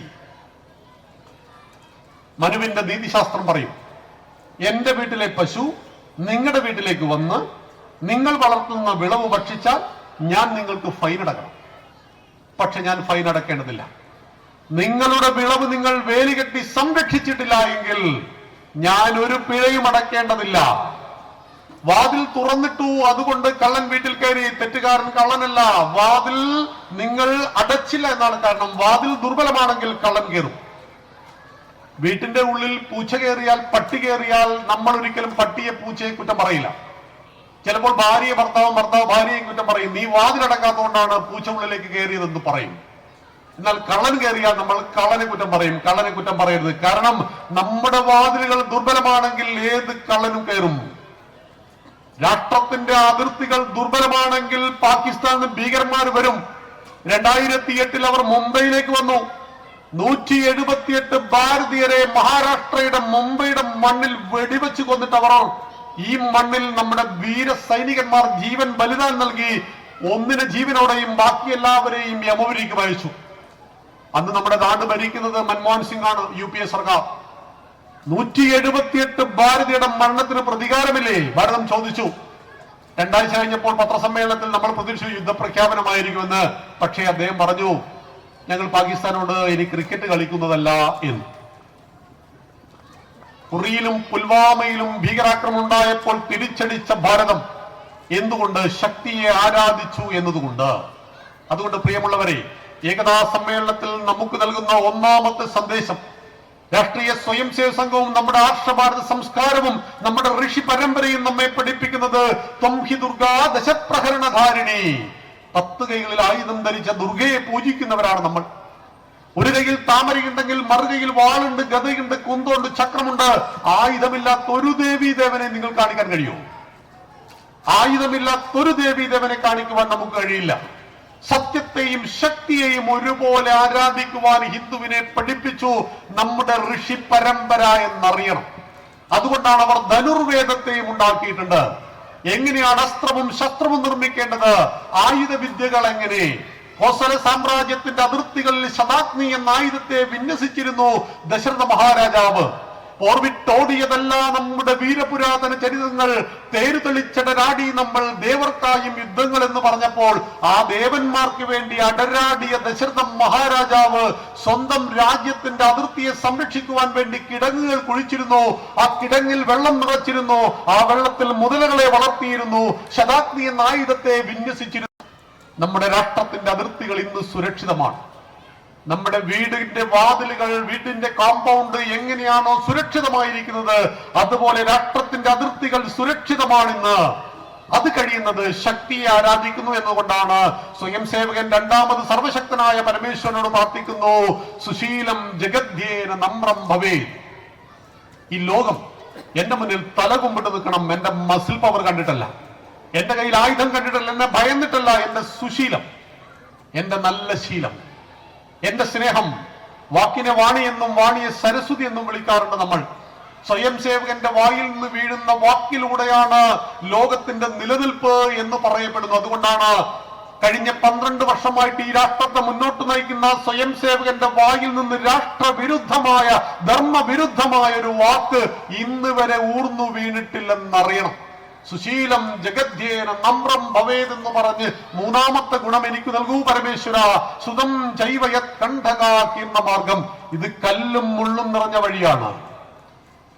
ഈ ധർമ്മത്തെ, സംസ്കാരത്തെ സംരക്ഷിക്കുക എന്ന് പറയുന്നത് പാൽപായസമല്ല, അത് ഭൂവിട്ട മാർഗവുമല്ല, അത് കല്ലുകളും മുള്ളുകളും നിറഞ്ഞ മാർഗമാണ്. നിങ്ങൾ തലശ്ശേരി, പാനൂര്, കണ്ണൂർ കാര്യാലയങ്ങളിൽ വന്നാൽ 100 കണക്കിന് സ്വയം സേവന്മാരുടെ ഫോട്ടോ അവിടെ കാണാം. ഈ ആദർശത്തിന്റെ വഴിയിൽ സഞ്ചരിച്ചു എന്നൊരൊറ്റ കാരണം കൊണ്ട് ജീവൻ ബലിദാനം നൽകപ്പെട്ട 100 കണക്കിന് സ്വയം സേവന്മാരെ കാണാം. ഞങ്ങളുടെ നാദാപുരം കാര്യാലയത്തിൽ വന്നാൽ 9 സ്വയം സേവന്മാരുടെ ഫോട്ടോ കാണാം. ഞങ്ങൾക്ക് മുമ്പ് സഞ്ചരിച്ച ആളുകൾ, ഈ ധർമ്മത്തിനും സംസ്കാരത്തിനും വേണ്ടി ജീവൻ വെടിഞ്ഞ 100 കണക്കിന് സ്വയം സേവകന്മാരുടെ നിശ്ചയദാർഢ്യമാണ്. ഇത് കല്ലും മുള്ളും നിറഞ്ഞ കണ്ഠകാകീർണമാണെന്ന് അറിഞ്ഞുകൊണ്ട് തന്നെയാണ് അവർ ഈ വഴിയെ തെരഞ്ഞെടുത്തത്. 2 കാലുകളും വെട്ടി അരിയപ്പെട്ട് ഇന്ന് ലോകസഭ, രാജ്യസഭ MP ആയി മാറിയ സദാനന്ദൻ മാസ്റ്റർ ഒരു ITC ക്യാമ്പിൽ വന്നതിന് ശേഷം പറഞ്ഞ ഒരു വാക്കുണ്ട്, നമ്മുടെ ഒരു ഗണഗീതം. പതിചിതറിക്കിടക്കുന്നൊരസ്ഥികൾ പതിയിരിപ്പൂ മരണമെന്നോതവേ, പതറിനാറുണ്ടു മാനസമെങ്കിലും വെടിയുമില്ല ഞാൻ ഈ വഴിത്താരയെ. അനുഗമിച്ചവരെന്നെ വെടിഞ്ഞിടാം, അരുമയുള്ളവർ പോലും ഒഴിച്ചിടാം, ഒടുവിൽ ഏകനായി തീർന്നിടാമെങ്കിലും വെടിയുകില്ല ഞാൻ ഈ വഴിത്താരയെ. ഇതുവരേക്കെന്റെ നാഡീഞരമ്പുകൾ ഹൃദയരക്ത തുടിപ്പേറ്റു പാടുമോ, അതുവരേക്ക് പ്രളയം വരികിലും വെടിയുകില്ല ഞാൻ ഈ വഴിത്താരയെ. എന്തിന് നാം ഒരു സ്വയം സേവകനായി? ക്ഷീണിച്ച ദേഹം ഉയരറ്റടിയുന്ന മുന്നേ, ദാഹിച്ച കണ്ണൊളി മറഞ്ഞണയുന്ന മുന്നേ, അത്യന്ത വൈഭവ സമുജ്വല ഹിന്ദുരാഷ്ട്രം കാണുവാൻ വേണ്ടിയാണ് നമ്മൾ ഈ സനാതന ധർമ്മത്തിൽ വിശ്വസിക്കുന്നതും സനാതനധർമ്മത്തിന്റെ സംരക്ഷണത്തിന് വേണ്ടി ജീവൻ ആഹുതി ചെയ്യുവാൻ തയ്യാറായി കിടക്കുന്നതും. കാരണം ഹിന്ദു രാഷ്ട്രം, സനാതന ധർമ്മം എന്ന് പറഞ്ഞാൽ എല്ലാവരെയും മുറുകെ പിടിക്കുന്നതാണ്. അങ്ങനെ എല്ലാത്തിനെയും സ്നേഹിക്കുന്ന, എല്ലാവരാലും സ്നേഹിക്കപ്പെടുന്ന വ്യക്തികളായി മാറണമെങ്കിൽ നമുക്ക് സുശീലം വേണം, കൂടെ സുതം വിശേഷ ബുദ്ധി. ഹൈന്ദവ സമൂഹത്തിനിടയിൽ പ്രവർത്തിക്കുമ്പോൾ ഒരുപാട് പ്രതിസന്ധികൾ നമുക്കുണ്ടാവും. നിരാശ പടുകുഴിയായിട്ട് നമ്മളെ തേടി വരും. ഹിന്ദുക്കളെ സംഘടിപ്പിക്കുവാൻ ടവറുകളെ സംഘടിപ്പിക്കുന്നതാണ് അതിനേക്കാൾ എളുപ്പമെന്ന് ദത്തോപന്ത് ടാങ്കിഡിജിയോട് 42 പറഞ്ഞിട്ടുണ്ട്. രാഷ്ട്രീയ സ്വയംസേവക സംഘത്തിന്റെ സന്ദേശവുമായിട്ട് മലയാളം അറിയാത്ത ദത്തോപന്ത് ടാങ്കിഡിജി 42 കാലഘട്ടത്തിൽ കേരളത്തിന്റെ മണ്ണിൽ വന്നപ്പോൾ നിങ്ങൾ എന്തിനു വന്നു? ഈ നാടിന്റെ ദേശീയ ജനതയായ ഹിന്ദുവിന്റെ അസംഘടിതാവസ്ഥയാണ് ഈ നാടിന്റെ അടിമത്വത്തിന് കാരണം. 60,000 സായിപ്പന്മാർക്ക് 30 കോടി വരുന്ന ഭാരതീയയുടെ മുകളിൽ ആധിപത്യം സ്ഥാപിക്കുവാൻ കഴിഞ്ഞത് എങ്ങനെ? പരംപൂജന് ഡോക്ടർ കേശവ് ബലറാം ഹെഡ്ഗേവാർ ചിന്തിച്ചു, ഡോക്ടർ ജി ചിന്തിച്ചു. 60,000ന്റെ 500 ഇരട്ടിയായിരുന്നു 30 കോടി. ഒരു സായിപ്പിനെ തോൽപ്പിക്കുവാൻ നമ്മൾ 500 ഭാരതീയരുണ്ടായിരുന്നു, എന്നിട്ട് നമ്മൾ തോറ്റുപോയി. എന്തുകൊണ്ട്? ഈ നാടിന്റെ ദേശീയ ജനതയായ ഹിന്ദുവിന്റെ അസംഘടിതാവസ്ഥയാണ്. 84,000 ജാതികളിൽ ചിഹ്ന ഭിന്നമായി പോയ, രാഷ്ട്രബോധവും ധർമ്മബോധവും നഷ്ടപ്പെട്ടു പോയ, പാരമ്പര്യത്തെക്കുറിച്ചും പൈതൃകത്തെക്കുറിച്ചും പൂർവികരെ കുറിച്ചും മറന്നുപോയ, ബുദ്ധമതത്തിന്റെ ആധിക്യത്തിൽ അഹിംസാ സിദ്ധാന്തവാദികളായി തീർന്ന ആ ഹിന്ദുവിന്റെ അസംഘടിതാവസ്ഥയാണ് ഈ നാടിന്റെ ദുഃഖത്തിന് കാരണമെന്ന് മനസ്സിലാക്കിയ പരംപൂജനീയ ഡോക്ടർ ജി കുറച്ച് കുട്ടികളെയും വിളിച്ചുകൂട്ടി നാഗപ്പൂരിലെ മോഹിതവാട എന്ന സംഘസ്ഥാനിൽ പരം വൈഭവം സ്വരാഷ്ട്രം, എന്റെ രാഷ്ട്രത്തിന്റെ പരമമായ വൈഭവം, അത് സാധ്യമാക്കണമെങ്കിൽ 5 ഗുണങ്ങളോടൊത്ത വ്യക്തികളെ ഞാൻ സൃഷ്ടിച്ചുകൊണ്ടേയിരിക്കുന്ന ഒരു പ്രക്രിയ തുടങ്ങേണ്ടതുണ്ട്. മാൻ മേക്കിംഗ്. വിവേകാനന്ദ സ്വാമികൾ ഒരിക്കൽ പറയുകയുണ്ടായി, first make citizens and get land free. നിങ്ങൾ ആദ്യം പൗരന്മാരെ സൃഷ്ടിക്കൂ, എന്നിട്ടാവട്ടെ രാഷ്ട്രത്തിന് സ്വാതന്ത്ര്യം എന്ന് പറഞ്ഞത് 1897 പറഞ്ഞ 50ാമത്തെ വർഷം രാജ്യത്തിന് സ്വാതന്ത്ര്യം കിട്ടി. വ്യക്തി നിർമ്മാണം നടക്കാതെ രാഷ്ട്രത്തിന് സ്വാതന്ത്ര്യം കിട്ടിയപ്പോൾ ഭാരതമാതാവിനെ തികച്ചു കിട്ടിയോ? ഭാരതമാതാവിനെ തികച്ചിട്ടാണ് 47 ആഗസ്റ്റ് 15 കിട്ടിയത്. സ്വാതന്ത്ര്യത്തിന്റെ വാർഷികമായിട്ട് ആഗസ്റ്റ് 15 ആചരിക്കുമ്പോൾ 15 ലക്ഷം ഹിന്ദുക്കളുടെ ദീനരോധനത്തിന്റെ ദിവസം കൂടിയാണ് ഓഗസ്റ്റ് 15 എന്ന കാര്യം നമ്മൾ മറന്നു പോകരുത്. മറഞ്ഞു മഹത്തായ ഗാന്ധാരദേശം, മറഞ്ഞു മഹോദാര ബ്രഹ്മപ്രദേശം, മുറിഞ്ഞറ്റു വീണു മനോരമ്യലങ്ക, മഹാദേവി നിൻ കാലിലെ പൊൻചിലങ്ക എന്ന് കവിക്ക് പാടേണ്ടി വന്നു. ഗാന്ധാരദേശം ഇന്നത്തെ അഫ്ഗാനിസ്ഥാൻ താലിബാൻ, പാഞ്ചാലദേശം ഇന്നത്തെ പാകിസ്ഥാൻ, ബംഗാളദേശം ഇന്നത്തെ ബംഗ്ലാദേശ്, ബ്രഹ്മപ്രദേശം ഇന്നത്തെ മ്യാൻമാർ, സ്വർണ്ണമയൂരലങ്ക കുബേരന്റെ സാമ്രാജ്യം, 64 ദശലക്ഷം ചതുരശ്ര കിലോമീറ്ററിൽ പടർന്നു പന്തലിച്ച എന്റെ ഭാരതം, നമ്മുടെ ഭാരതം. ഇന്ന് മോദിജി ഭരിക്കുന്ന ഇന്ത്യയുടെ വലിപ്പം 36 ദശലക്ഷം ചതുരശ്ര കിലോമീറ്റർ ആണ്. ഈ നാടിന്റെ ദേശീയ ജനതയായ ഹിന്ദുവിന്റെ അസംഘടിതാവസ്ഥ കൊണ്ട് ഗാന്ധാരവും പാഞ്ചാലവും ബംഗാളവും നമുക്ക് നഷ്ടപ്പെട്ടു പോയി. ഈ തിരിച്ചറിവുണ്ടായ ഡോക്ടർ ജി അതിനു മുമ്പ് ചിന്തിക്കാൻ തുടങ്ങി. ഈ നാടിന്റെ ദേശീയ ജനതയെ സംഘടിപ്പിച്ചുകൊണ്ട് ഈ നാടിന്റെ സനാതന സംസ്കൃതിയെ സംരക്ഷിക്കുവാൻ കഴിയുമെന്നും മനസ്സിലാക്കിയ ഡോക്ടർ ജി പറഞ്ഞു, പരം സാധനം നാമ വീരവ്രതം നിശ്ചയദാർഢ്യം. സ്വയം സേവന്റെ 4ാമത്തെ ഗുണം നിശ്ചയദാർഢ്യം. പ്രതിസന്ധികൾ വന്നുകൊള്ളട്ടെ, ഏകനായി തീർന്നാൽ പോലും ഞാനുണ്ടാകും ഈ വഴിയിൽ. ഏത് കല്ലുകളും മുള്ളുകളും നിറഞ്ഞ ഏത് വഴിയിലൂടെയും ഞാൻ സഞ്ചരിക്കും. അതിനുള്ള നിശ്ചയദാർഢ്യം, വീരവ്രതം എനിക്ക് നൽകൂ സർവശക്തനായ പരമേശ്വര എന്ന് പറഞ്ഞിട്ട് അവസാനത്തെ ഗുണം, 5ാമത്തെ ഗുണം പറയുന്നുണ്ട്, ധ്യേയനിഷ്ഠ, ലക്ഷ്യബോധം. എന്താണ് നമ്മുടെ എല്ലാം ലക്ഷ്യം? ഈ വിരാട ഹിന്ദു സമ്മേളനം, ഹിന്ദു ഏകതാ സമ്മേളനത്തിൽ ഒന്നിച്ചിരിക്കുന്ന ഈ കുടുംബത്തോട് നമ്മൾ ചോദിക്കുന്നു, RSS ചോദിക്കുന്നു, രാഷ്ട്രീയ സ്വയംസേവകൻ ചോദിക്കുന്നു, എന്താണ് നമ്മുടെ ലക്ഷ്യം? പരം വൈഭവം സ്വരാഷ്ട്രം, എന്റെ രാഷ്ട്രത്തിന്റെ പരമമായ വൈഭവം, സർവതോന്മുഖമായ ഉന്നതി. എങ്ങനെ സാധ്യമാകും? വിധായസ്യ ധർമ്മസ്യ സംരക്ഷണം. ധർമ്മത്തെ സംരക്ഷിച്ചിട്ട്. എന്താണ് ധർമ്മം? ജഗതഃ സ്ഥിതി കാരണം, ഈ ലോകത്തിന്റെ നിലനിൽപ്പിന് കാരണമാകുന്ന മൂല്യങ്ങളുടെ ആകത്തുകയുടെ പേരാണ് ധർമ്മം. ആ സനാതന ധർമ്മത്തെ സംരക്ഷിച്ചുകൊണ്ട് ഈ രാഷ്ട്രത്തിന്റെ സർവ്വതോന്മുഖമായ ഉന്നതി സാധ്യമാകണം. സംഘപ്രതിജ്ഞ ഞങ്ങളെല്ലാം 25 വർഷം മുമ്പാണ് ഞാൻ സംഘപ്രതിജ്ഞ എടുക്കുന്നത്. ബ്രഹ്മമുഹൂർത്തത്തിൽ എഴുന്നേറ്റ് രാവിലെ കുളിച്ചു വന്ന് വെള്ളമുണ്ടും വെള്ള ഷർട്ടും RSSന്റെ തൊപ്പിയും ധരിച്ചുകൊണ്ട് ഫസ്റ്റ് ഇയർ OTCക്ക് പോകുമ്പോഴുള്ള ഒരു പ്രതിജ്ഞയുണ്ട്. ആ പ്രതിജ്ഞ ഇന്നും മറന്നു പോയിട്ടില്ല. സർവശക്തനായ ശ്രീ പരമേശ്വരനെയും നമ്മുടെ പൂർവികരെയും സ്മരിച്ചുകൊണ്ട് ഞാൻ ഈ പ്രതിജ്ഞ ചെയ്യുന്നു. നമ്മുടെ പവിത്രമായ ഹിന്ദു സംസ്കാരം, ഹിന്ദു ധർമ്മം, ഹിന്ദു സമാജം എന്നിവയെ സംരക്ഷിച്ചിട്ട് ഹിന്ദു രാഷ്ട്രത്തിന്റെ സർവ്വതോന്മുഖമായ ഉന്നതിക്കായി ഞാൻ രാഷ്ട്രീയ സ്വയം സേവക സംഘത്തിന്റെ ഘടകമായി തീർന്നിരിക്കുന്നു. സംഘകാര്യം ഞാൻ ആത്മാർത്ഥതയോടെ, നിസ്വാർത്ഥ ബുദ്ധിയോടെ, ധനപൂർവകമായും ചെയ്യും. ഈ വ്രതം ഞാൻ ആജന്മം പാലിക്കും. ഭാരത് മാതാ കി ജയ്. ഇതായിരുന്നു അന്നത്തെ പ്രതിജ്ഞ. ഈ ധർമ്മത്തെ സംരക്ഷിക്കണം, ഈ സംസ്കാരത്തെ നിലനിർത്തണം.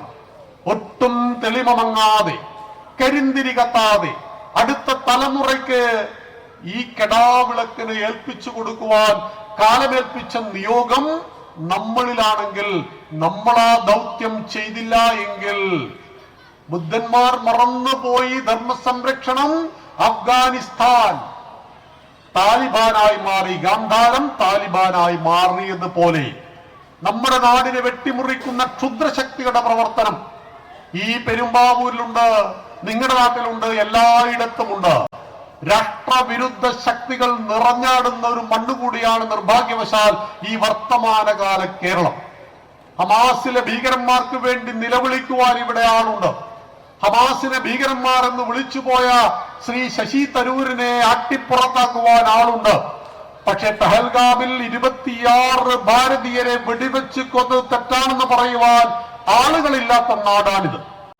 ഉസാമ ബിൻ ലാദന് വേണ്ടി ലോകത്തിൽ ഒരൊറ്റ സ്ഥലത്ത് മാത്രമാണ് കവിത പിറന്നത്. എവിടെയാ ഉസാമ ബിൻ ലാദൻ? 110 നിലയുള്ള അമേരിക്കയുടെ വേൾഡ് ട്രേഡ് സെന്ററിന്റെ 80ാമത്തെ നിലയ്ക്ക് വിമാനം കൊണ്ടുപോയിട്ട് ഇടിപ്പിച്ച് നൂറുകണക്കിന് ആയിരക്കണക്കിന് നിരപരാധികളെ കൊന്നുകളഞ്ഞ കൊടും ഭീകരനെ അമേരിക്ക പാകിസ്ഥാനിൽ ചെന്ന് കൊന്നപ്പോൾ ആ ഉസാമ ബിൻ ലാദന് വേണ്ടി കഴിഞ്ഞ മുമ്പിലത്തെ ദേവസ്വം വകുപ്പ് മന്ത്രി ജി സുധാകരൻ കവിത എഴുതി. ലാദാ ബില്ലാദാ ബിരുയി ഒബാമയെന്നോർത്ത നീ എന്ന് തുടങ്ങുന്ന കവിത. ഒസാമ ബിൻ ലാദന് വേണ്ടി കവിത. ഗീതയിൽ ഭഗവാൻ പറയുന്നുണ്ട്, അശോച്ചാനന്റെ ശോചത്വം പ്രജ്ഞാവാദാം ച ഭാഷസേ. ആരെ കുറിച്ചോർത്ത് ദുഃഖിക്കാൻ പാടില്ലയോ അർജുന, നീ അവരെ കുറിച്ചോർത്ത് ദുഃഖിക്കുന്നു. പണ്ഡിതന്മാർ പറയുന്ന പോലെ വലിയ വലിയ വാക്കുകളെയും പറയുന്നു എന്ന്. ഒസാമ ബിൻ ലാദനെ കുറിച്ചോർത്ത് ദുഃഖിച്ച് കവിത പിറന്ന നാടാണ് നമ്മുടെ കേരളം. ഭാരതത്തിനൊപ്പം സഞ്ചരിക്കുവാൻ കേരളത്തിന് കഴിയണം. ഈ നാടിന്റെ ദേശീയതയ്ക്കൊപ്പം സഞ്ചരിക്കുവാൻ കേരളത്തിന് കഴിയണമെങ്കിൽ ഈ നാടിന്റെ ദേശീയ ജനതയായ ഹിന്ദുവിന്റെ സംഘടിതാവസ്ഥ സാധ്യമാകണം. അത് സമസ്ത മേഖലയിലും ഉണ്ടാകണം. രാഷ്ട്രീയ മേഖലയിൽ നമ്മുടെ വാർഡ് മെമ്പർമാർ ഈ വേദിയിലുണ്ട്. ഭാരതീയ ജനതാ പാർട്ടി RSSന്റെ പ്രേരണയിൽ നിന്നുണ്ടായ സംഘടനയാണ്. 1948 മഹാത്മാഗാന്ധിയുടെ വധത്തെ തുടർന്ന് സംഘത്തെ നിരോധിച്ചു. സംഘത്തിന്റെ പരംപൂജനീയ സർസംഘചാലകനെ തടവറയിലിട്ടപ്പോൾ അധികാരം വ്യക്തിയെ ദുഷിപ്പിക്കുമെന്നും പ്രശസ്തി പ്രവർത്തനത്തിലെ ശ്രദ്ധ കുറക്കുമെന്നും പറഞ്ഞ ഡോക്ടർ ജി പറഞ്ഞു, അതുകൊണ്ട് രാഷ്ട്രീയ അധികാരത്തിന്റെ വഴിയിലേക്ക് നമുക്ക് വേണ്ടതില്ല എന്നായിരുന്നു അന്നത്തെ സംഘത്തിന്റെ തീരുമാനമെങ്കിൽ RSSനെ ഇല്ലാതാക്കുവാൻ ഇന്ത്യൻ പാർലമെന്റ് ഉപയോഗിച്ചു ജവഹർലാൽ നെഹ്റു. ഏത് പാർലമെന്റ് ഉപയോഗിച്ചാണോ RSSനെ ഇല്ലാതാക്കുവാൻ നെഹ്റു അങ്ങ് പരിശ്രമിക്കുന്നത്, അതേ പാർലമെന്റ് ഞങ്ങൾ ഒരു നാൾ RSSകാരെ കൊണ്ട് കുത്തി നിറക്കുമെന്നായിരുന്നു പരംപൂജനീയ ഗുരുജിയുടെ പ്രതിജ്ഞ. 1950 ജനസംഘമുണ്ടായി. 2014 282 കാക്കി ട്രൗസർധാരികളെ കൊണ്ട് ഇന്ത്യൻ പാർലമെന്റ് നിറച്ചു കാണിച്ചു കൊടുക്കുവാൻ നമുക്ക് കഴിഞ്ഞുവെങ്കിൽ ചാലഞ്ച് ആൻഡ് റെസ്പോൺസ്, വെല്ലുവിളികൾ വന്നുകൊണ്ടിരിക്കും. ആ വെല്ലുവിളികളെ എന്നും ഹിന്ദുക്കൾ അതിജീവിച്ചു കൊണ്ടിരിക്കും. ഭഗീരഥൻ പോലെ എത്ര മഹോന്നത തപസ്വിമാരുടെ വംശക്കാർ, പരമ്പരാഗതമല്ലോ നമ്മൾ കജയ്യ തീവ്ര തപശക്തി. ആ തപസ്സിന്റെ ശക്തിയോടുകൂടി ഈ മഹാരാജ്യത്തെ വൈഭവപൂർണമായ രാജ്യമാക്കണം. സംഘത്തിന്റെ ഭാഷയിൽ പറഞ്ഞാൽ സർവതോന്മുഖമായ ഉന്നതി, പരം വൈഭവത്തിലേക്ക് ഈ നാടിനെ നയിക്കണം. മോദിജി പറയുന്നുണ്ട് 2047 ആകുമ്പോൾ ഈ ലോകത്തിലെ നമ്പർ 1 സാമ്പത്തിക ശക്തിയായിരിക്കും എന്റെ ഭാരതം. വലിപ്പത്തിൽ 7ാം സ്ഥാനത്ത്, ജനസംഖ്യയിൽ 1ാം സ്ഥാനത്താണ് നമ്മുടെ ഭാരതം. ലോകത്തിൽ ഏറ്റവും കൂടുതൽ യുവജനത വസിക്കുന്ന നാടാണ് നമ്മുടെ ഭാരതം. നമ്മുടെ ഭാരതത്തിന്റെ സാധ്യത വളരെ വളരെ വലുതാണ്. ആ സാധ്യതകളെ മുഴുവൻ ഉപയോഗിച്ച് 22 വർഷങ്ങൾക്കപ്പുറം 2047 ആകുമ്പോൾ ലോകത്തിലെ നമ്പർ 1 രാഷ്ട്രമാക്കി ഈ രാഷ്ട്രത്തെ മാറ്റണമെന്ന് RSSന്റെ തീച്ചൂളയിലൂടെ ജനിച്ചു വളർന്ന സ്വയം സേവകനായ പ്രധാനമന്ത്രി പ്രതിജ്ഞയെടുത്താൽ അതിനൊപ്പം നിൽക്കുവാൻ നമുക്ക് കഴിയണം. അതിന് ഹിന്ദു വോട്ട് ബാങ്കുകൾ ഉണ്ടാവണം. കേരളത്തിൽ ഹിന്ദു വോട്ട് ബാങ്ക് ഉണ്ടാവണം. അതിൽ 2 കാഴ്ചകൾ, വേദനിപ്പിച്ച 2 കാഴ്ചകൾ നിങ്ങൾ കണ്ടിട്ടുണ്ട്, ഞാനും കണ്ടിട്ടുണ്ട്. കേരളത്തിന്റെ ബഹുമാന്യനായ മുഖ്യമന്ത്രി ഗുരുവായൂരിൽ ചെന്നു. ശ്രീ പിണറായി വിജയൻ ഗുരുവായൂരിലെ ഒരു 100 മീറ്റർ ഇപ്പുറം നിന്നിട്ട് അയാൾ ചോദിക്കുകയാണ്, ആ വട്ടത്തിൽ കാണുന്നവന്റെ പേരാണോ ഗുരുവായൂരപ്പൻ എന്ന്?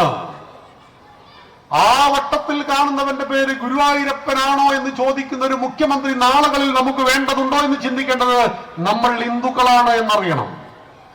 ശബരിമല അയ്യപ്പനെ കാണുവാൻ ഈ രാജ്യത്തിന്റെ പ്രഥമ പൗര രാഷ്ട്രപതി വന്നു 2 മാസം മുമ്പ്. ഇരുമുടിക്കെട്ടുമേന്തി 18 പടികൾ കയറി ഭയഭക്തി ബഹുമാനത്തോടുകൂടി അയ്യപ്പന്റെ മുന്നിൽ ഇരുകൈകൾ കൂട്ടി നമസ്കരിക്കുന്ന രാഷ്ട്രപതിയുടെ ചിത്രത്തിനൊപ്പം വലതുഭാഗത്തും മസിൽ പിടിച്ച മറ്റൊരാളുണ്ടായിരുന്നു. ആരാണത്?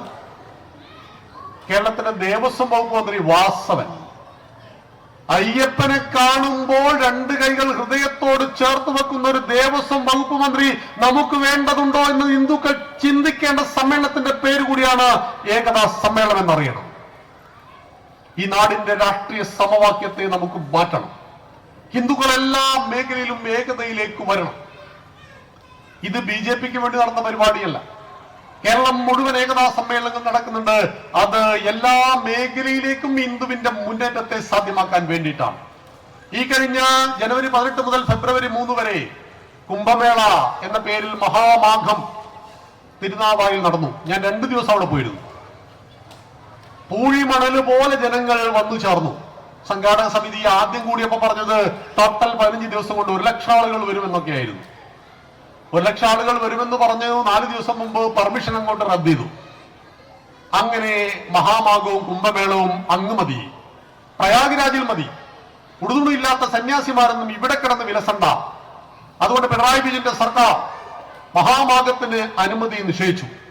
ആനന്ദമഠം സ്വാമികൾ കോടതിയെ സമീപിച്ചു, ബഹുമാനപ്പെട്ട ഹൈക്കോടതിയെ. 4 ദിവസം മുമ്പ് നമ്മുടെ എല്ലാം സോഷ്യൽ മീഡിയയിൽ വാർത്തയുണ്ടായിരുന്നു, കുംഭമേള ഇല്ല, തിരുനാവായിൽ മഹാമാഘം നടക്കില്ല, പെർമിഷൻ ഇല്ല. പക്ഷേ കോടതിയിൽ പോരാടി, കോടതി കൊടുത്തു. അവിടെ കുറുകെ ഒരു പാലം കെട്ടിയിരുന്നു ഈ ഭാഗത്ത് ആ ഭാഗത്തെ പോകുവാൻ. ത്രിമൂർത്തി സംഗമ ഭൂമിയാണ് തിരുനാവായ. ബ്രഹ്മാവിന്റെ ക്ഷേത്രം, വിഷ്ണുവിന്റെ ക്ഷേത്രം, ശിവന്റെ ക്ഷേത്രം 3ഉം നമുക്ക് ദർശിക്കുവാനുള്ള അവസരമാണ്. ബ്രഹ്മാവ് മഹായാഗം നടത്തിയ സ്ഥലമാണ്. മഹാമാഘം, മാമാങ്കം എന്ന ചുരുക്കപ്പേരിൽ നമ്മൾ വിളിച്ചു എന്ന് മാത്രം. അത് പണ്ഡിത സഭയായിരുന്നു. 12 വർഷത്തിൽ ഒരിക്കൽ ഒന്നിച്ചു ചേർന്ന് പണ്ഡിത സഭ രാജാവിനെ വിളിച്ചു വരുത്തി, രാജാവിന്റെ ഭരണത്തെ വിലയിരുത്തി, വോട്ട് ചെയ്ത് രാജാവിനെ മാറ്റുവാൻ വരെ ശക്തി ഉണ്ടായിരുന്ന പണ്ഡിത സഭയുടെ ആ സംഗമത്തിന്റെ പേരാണ് മഹാമാഘം. വള്ളുവനാട് രാജാവായിരുന്നു, കോലത്തിരിയായിരുന്നു അതിന്റെ അധ്യക്ഷൻ. ലോകം മുഴുവൻ ആരാധിക്കുന്ന അധ്യക്ഷ പദവി കൈക്കലാക്കുവാൻ വേണ്ടി സാമൂതിരി ഫൈറ്റ് ചെയ്തു. സാമൂതിരി കോലത്തിരിയെ തോപ്പിച്ചു. അങ്ങനെ സാമൂതിരിയും കോലത്തിരിയും ബദ്ധവൈരികളായി. സാമൂതിരിയിൽ നിന്ന് അധ്യക്ഷ പദം ഏറ്റെടുക്കുവാൻ വേണ്ടി മഹാമാഘം നടക്കുന്ന വേദിയിലേക്ക് ചാവേറുകളെ അയക്കാൻ തുടങ്ങി. ചാവേറുകൾ വെട്ടിമരിച്ചു. അങ്ങനെ ചാവേറുകൾ ഒരു പ്രാവശ്യം സാമൂതിരിയുടെ തൊട്ടരികിലെത്തി. എന്നാൽ വിട്ടുമാറിയിട്ട് വിളക്കിന് കൊണ്ടു സാമൂതിരി കഷ്ടിച്ച് രക്ഷപ്പെട്ടു. ആ ചാവേറിന്റെ കഥ മാത്രമേ നമ്മൾ മാമാങ്കത്തിൽ പഠിച്ചിട്ടുള്ളൂ, നമ്മളെ അത് പഠിപ്പിച്ചിട്ടുള്ളൂ. ചാവേറുകൾക്ക് വെട്ടിമരിക്കാൻ വേണ്ടി തിരുനാവായിൽ ഭാരതപ്പുഴയുടെ തീരത്ത് ഒരു സൗകര്യം ഉണ്ടാക്കി കൊടുത്തു. അതാണ് ഹിന്ദുവിന്റെ ഒരു ആചാരം എന്ന് പറയുന്നു. 45 കോടി ആളുകളെയാണ് കഴിഞ്ഞ മഹാകുംഭമേളയിൽ പ്രയാഗ്രാജിൽ പ്രതീക്ഷിച്ചത്. വന്നത് 66 കോടി ആളുകൾ, യൂറോപ്പിലെ ജനസംഖ്യയേക്കാൾ കൂടുതൽ. 66 കോടി ആളുകൾ ചളിവെള്ളത്തിൽ വന്ന് മുങ്ങുവാൻ വന്നിരിക്കുന്നു എന്ന് പറഞ്ഞവർക്ക് മനസ്സിലായില്ല. ഭാഗീരഥി വെറും ഒരു നദിയല്ല, സിന്ധു കേവലം ജലമല്ല, ഭക്ത്യാദരമാർ നമരൊഴുക്കിയ തന്നതി മോഹന തീർത്ഥം താൻ, അതിലൊരു നീർക്കണമെങ്ങാൻ പോരും ജന്മാന്തര സുഖ പാപം പോക്കാനെന്നാണ് നമ്മുടെ വിശ്വാസം. കൈലാസം വെറും ഒരു മലയല്ല, കൈവല്യത്തിൻ വെൺകൽ പ്രതിമ, അതിലധിവാസം ചെയ്വൂ ശിവനും ആദിശക്തിയാം പാർവതിയും, അതിലമരുമ്പോൾ നീലകണ്ഠനിൽ കാളകൂടവും അമൃതായി തീരുന്നതാണ് കൈലാസം എന്ന് വിശ്വസിക്കുന്നവരാണ് നമ്മൾ. അങ്ങനെയുള്ള രാഷ്ട്രത്തിന്റെ പേര് പുഴയ്ക്ക് നൽകിയ നാടാണ് കേരളം. ഭാരതത്തിൽ നിങ്ങൾ എവിടെ സഞ്ചരിച്ചാലും ഭാരതപ്പുഴ എന്ന പേരിൽ ഒരു പുഴ കാണില്ല. രാഷ്ട്രത്തിന്റെ പേര് പുഴയ്ക്ക് നൽകിയ നാട്ടിലാണ് രാഷ്ട്രവിരുദ്ധ ശക്തികൾ അഴിഞ്ഞാടുന്നത് എന്നുകൂടി നമ്മെ ഓർമ്മപ്പെടുത്തുന്നതായിരുന്നു ഈ കുംഭമേള മഹാമാഘം. 18-ാം തീയതി തന്നെ കുംഭമേള ആരംഭിച്ചു. 19-ാം തീയതി ബഹുമാന്യനായ ഈ നാടിന്റെ ഗവർണർ ഉദ്ഘാടനം ചെയ്തു.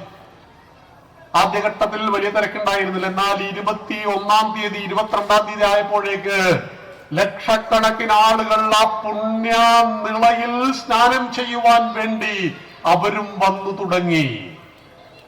ആ നിളയിൽ ഒരു മാത്രയെങ്കിലും ഒരു നിമിഷമെങ്കിലും ആ ചുട്ടുപൊള്ളുന്ന വെയിലിൽ വകവയ്ക്കാതെ പുണ്യമായ നിളയുടെ തീർത്ഥത്തിലൊന്ന് മുങ്ങിക്കുളിച്ചാൽ 7 തലമുറയിൽ ചെയ്ത പാപഭാരത്തെ ഇല്ലാതാക്കുവാൻ കഴിയുന്നു എന്ന വിശ്വാസത്തെ മുറുകെ പിടിച്ചുകൊണ്ട് 1 ലക്ഷം ആളുകളെ പ്രതീക്ഷിച്ചെടുത്ത് 40 ലക്ഷത്തോളം ഹിന്ദുക്കൾ വന്ന് മുങ്ങിക്കുളിക്കുവാൻ കഴിയുന്ന രീതിയിലേക്ക് കുംഭമേളയെ മാറ്റുവാൻ കഴിയുന്ന ഒരു വർത്തമാന കാലഘട്ടത്തിലാണ് നമ്മൾ ഈ ഏകതാ സമ്മേളനം നടത്തുന്നത് എന്നുകൂടി നാം അറിയണം.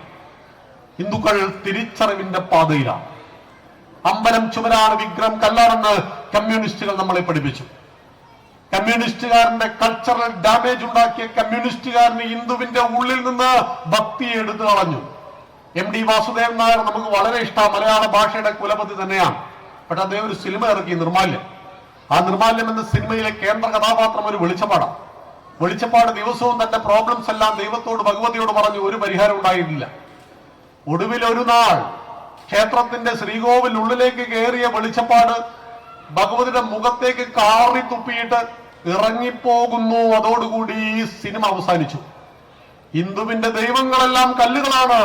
കണ്ണു തുറക്കാത്ത ദൈവങ്ങളെ, കരയാനറിയാത്ത ചിരിക്കാനറിയാത്ത കളിമൺ പ്രതിമകളെ എന്ന് പറഞ്ഞപ്പോൾ ആയിരക്കണക്കിന് ലക്ഷക്കണക്കിന് ഹിന്ദു യുവതി യുവാക്കൾ ഭക്തിയും ക്ഷേത്രത്തെയും ഉപേക്ഷിച്ചു.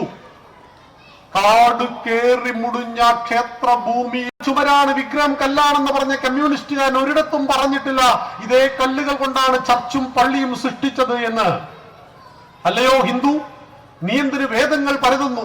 ചിതലുണ്ടോ എന്നറിയാനോ എന്ന് ചോദിച്ച കമ്മ്യൂണിസ്റ്റുകാർ നമ്മളോട് പറഞ്ഞിട്ടില്ല ഖുറാനും ബൈബിളും ഉണ്ടാക്കപ്പെട്ടത് ഇതേ കടലാസ് കഷ്ണങ്ങൾ കൊണ്ടാണെന്ന് പറഞ്ഞിട്ടില്ല. ഹിന്ദു വിരുദ്ധ കമ്മ്യൂണിസം 60 വർഷം 6 പതിറ്റാണ്ട് ഹിന്ദുവിന്റെ തലച്ചോറിലേക്ക് അടിച്ചു കയറ്റി യുക്തിവാദ ബോധത്തിന്റെയും നിരീശ്വരവാദത്തിന്റെയും ഹിന്ദു വിരുദ്ധതയുടെയും പ്രേതങ്ങൾ ഇന്നും ഹിന്ദുക്കൾക്കിടയിൽ ജീവിക്കുന്ന ഒരു വർത്തമാന കാലഘട്ടത്തിൽ അമ്പലം ചുമരാണ്, വിഗ്രഹം കല്ലാണെന്ന് പറഞ്ഞ വാദത്തെ ഉപേക്ഷിച്ച് അമ്പല കമ്മിറ്റിയുടെ പ്രസിഡന്റ് ആകുവാൻ ഓടി നടക്കുന്ന ലോക്കൽ സെക്രട്ടറിമാരുടെ നാട്ടിൽ അമ്പലങ്ങളിലേക്ക് തേനീച്ച കൂട്ടങ്ങളെ പോലെ കയറി വരുന്ന ഹൈന്ദവ ജനതയ്ക്കുള്ളിലേക്ക് രാമന്റെ കൃഷ്ണന്റെ സന്ദേശത്തെ എത്തിക്കുവാൻ അനുയോജ്യമായ കാലഘട്ടമാണിത്. കടന്നു ചെൽക എങ്ങുമേ നഗര ഗ്രാമഭാവമായി നിറഞ്ഞിടുന്ന ജീവിത തുടിപ്പുകൾ തിരഞ്ഞു നാം അതിൽ പകർന്നൊഴിക്ക ദേശസ്നേഹഭാവധാരകൾ കൊളുത്തിവെക്ക ശുദ്ധ ധ്യേയ ബോധമാം വിളക്കുകൾ. അറിവിന്റെ, സനാതന ധർമ്മത്തിന്റെ, പവിത്രമായ നമ്മുടെ സംസ്കാരത്തിന്റെ, ഹിന്ദുവായതിൽ അഭിമാനിക്കുവാൻ എന്തുണ്ട് എന്ന ചോദ്യത്തിന്റെ ശുദ്ധ ധ്യേയബോധത്തിന്റെ പ്രകാശങ്ങളെ ഹൈന്ദവ മനസ്സുകളിൽ ചേർത്ത് കോർത്ത് കത്തിച്ചു വെക്കേണ്ട ഒരു വർത്തമാന കാലഘട്ടത്തിൽ കൂടിയാണ് നാം ഹിന്ദു ഏകതാ സമ്മേളനം ഇവിടെ വിളിച്ചു ചേർത്തത്. ഒരായുഷ്കാലം മുഴുവൻ കമ്മ്യൂണിസത്തിന് വേണ്ടി വിപ്ലവ കഥകളും കവിതകളും രചിച്ചൊരു കവി ഉണ്ടായിരുന്നു, വയലാർ. ബലികുടീരങ്ങൾ എഴുതിയ അദ്ദേഹമാണ്. രാവണപുത്രി എഴുതിയ അദ്ദേഹം. രാവണന്റെ മകളായിട്ട് സീതയെ പറയുന്ന കമ്പരാമായണത്തെ അധികരിച്ചുകൊണ്ട് രാവണപുത്രി എഴുതി ഹിന്ദുവിനെ അവഹേളിച്ചു വയലാർ.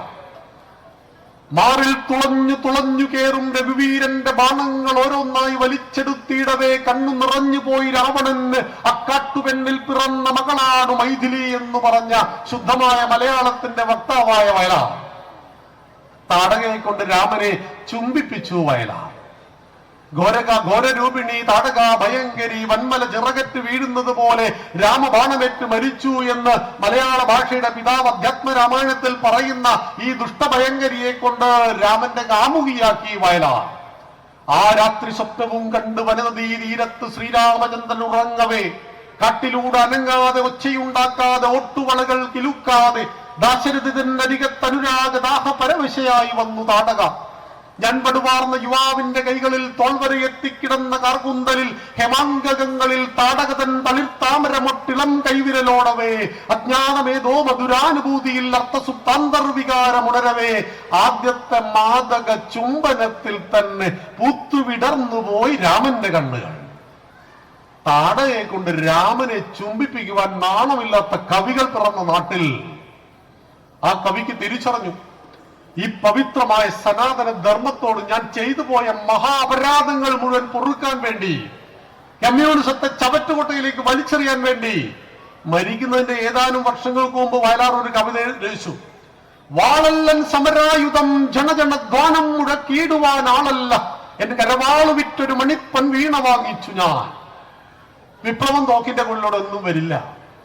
വിപ്ലവം നടത്തിയിട്ട് ലോകം മുഴുവൻ കമ്മ്യൂണിസ്റ്റ് വൽക്കരിച്ച് ഉള്ളവരും ഇല്ലാത്തവൻ തമ്മിലുള്ള അന്തരത്തെ ഇല്ലാതാക്കി രാജ്യത്തെ മുഴുവൻ ഏകമാക്കാമെന്ന് പരിശ്രമിച്ച കമ്മ്യൂണിസം യുഗോസ്ലാവിയയിലും ചെക്കോസ്ലാവിയയിലും റുമേനിയയിലും ഹംഗറിയിലും പോളണ്ടിലും കിഴക്കൻ ജർമ്മനിയിലും കംബോഡിയയിലും സോവിയറ്റ് റഷ്യയിലും പിറന്ന മണ്ണിലും പരീക്ഷിക്കപ്പെട്ടവരും ചവറ്റുകുട്ടയിലേക്ക് വലിച്ചെറിയപ്പെട്ട ആ കമ്മ്യൂണിസത്തിന് എന്റെ ആധ്യാത്മിക ചിന്തകളെ തടുക്കുവാൻ കഴിയില്ലെന്നും മനസ്സിലാക്കിയ വയലാർ എഴുതി, ആരണ്യാന്തര ഗഹ്വരോദര തപസ്ഥാനങ്ങളിൽ സൈന്ധവോദാര ശ്യാമ മനോഭിരാമ പുളിനോപാന്ത പ്രദേശങ്ങളിൽ ആരന്തർമുഖം ഈ പ്രപഞ്ച പരിണാമോദ്ഭിന്ന സർഗക്രിയാസാരം തേടിയലഞ്ഞു പണ്ട് അവരിലെ ചൈതന്യമൻ ദർശൻ.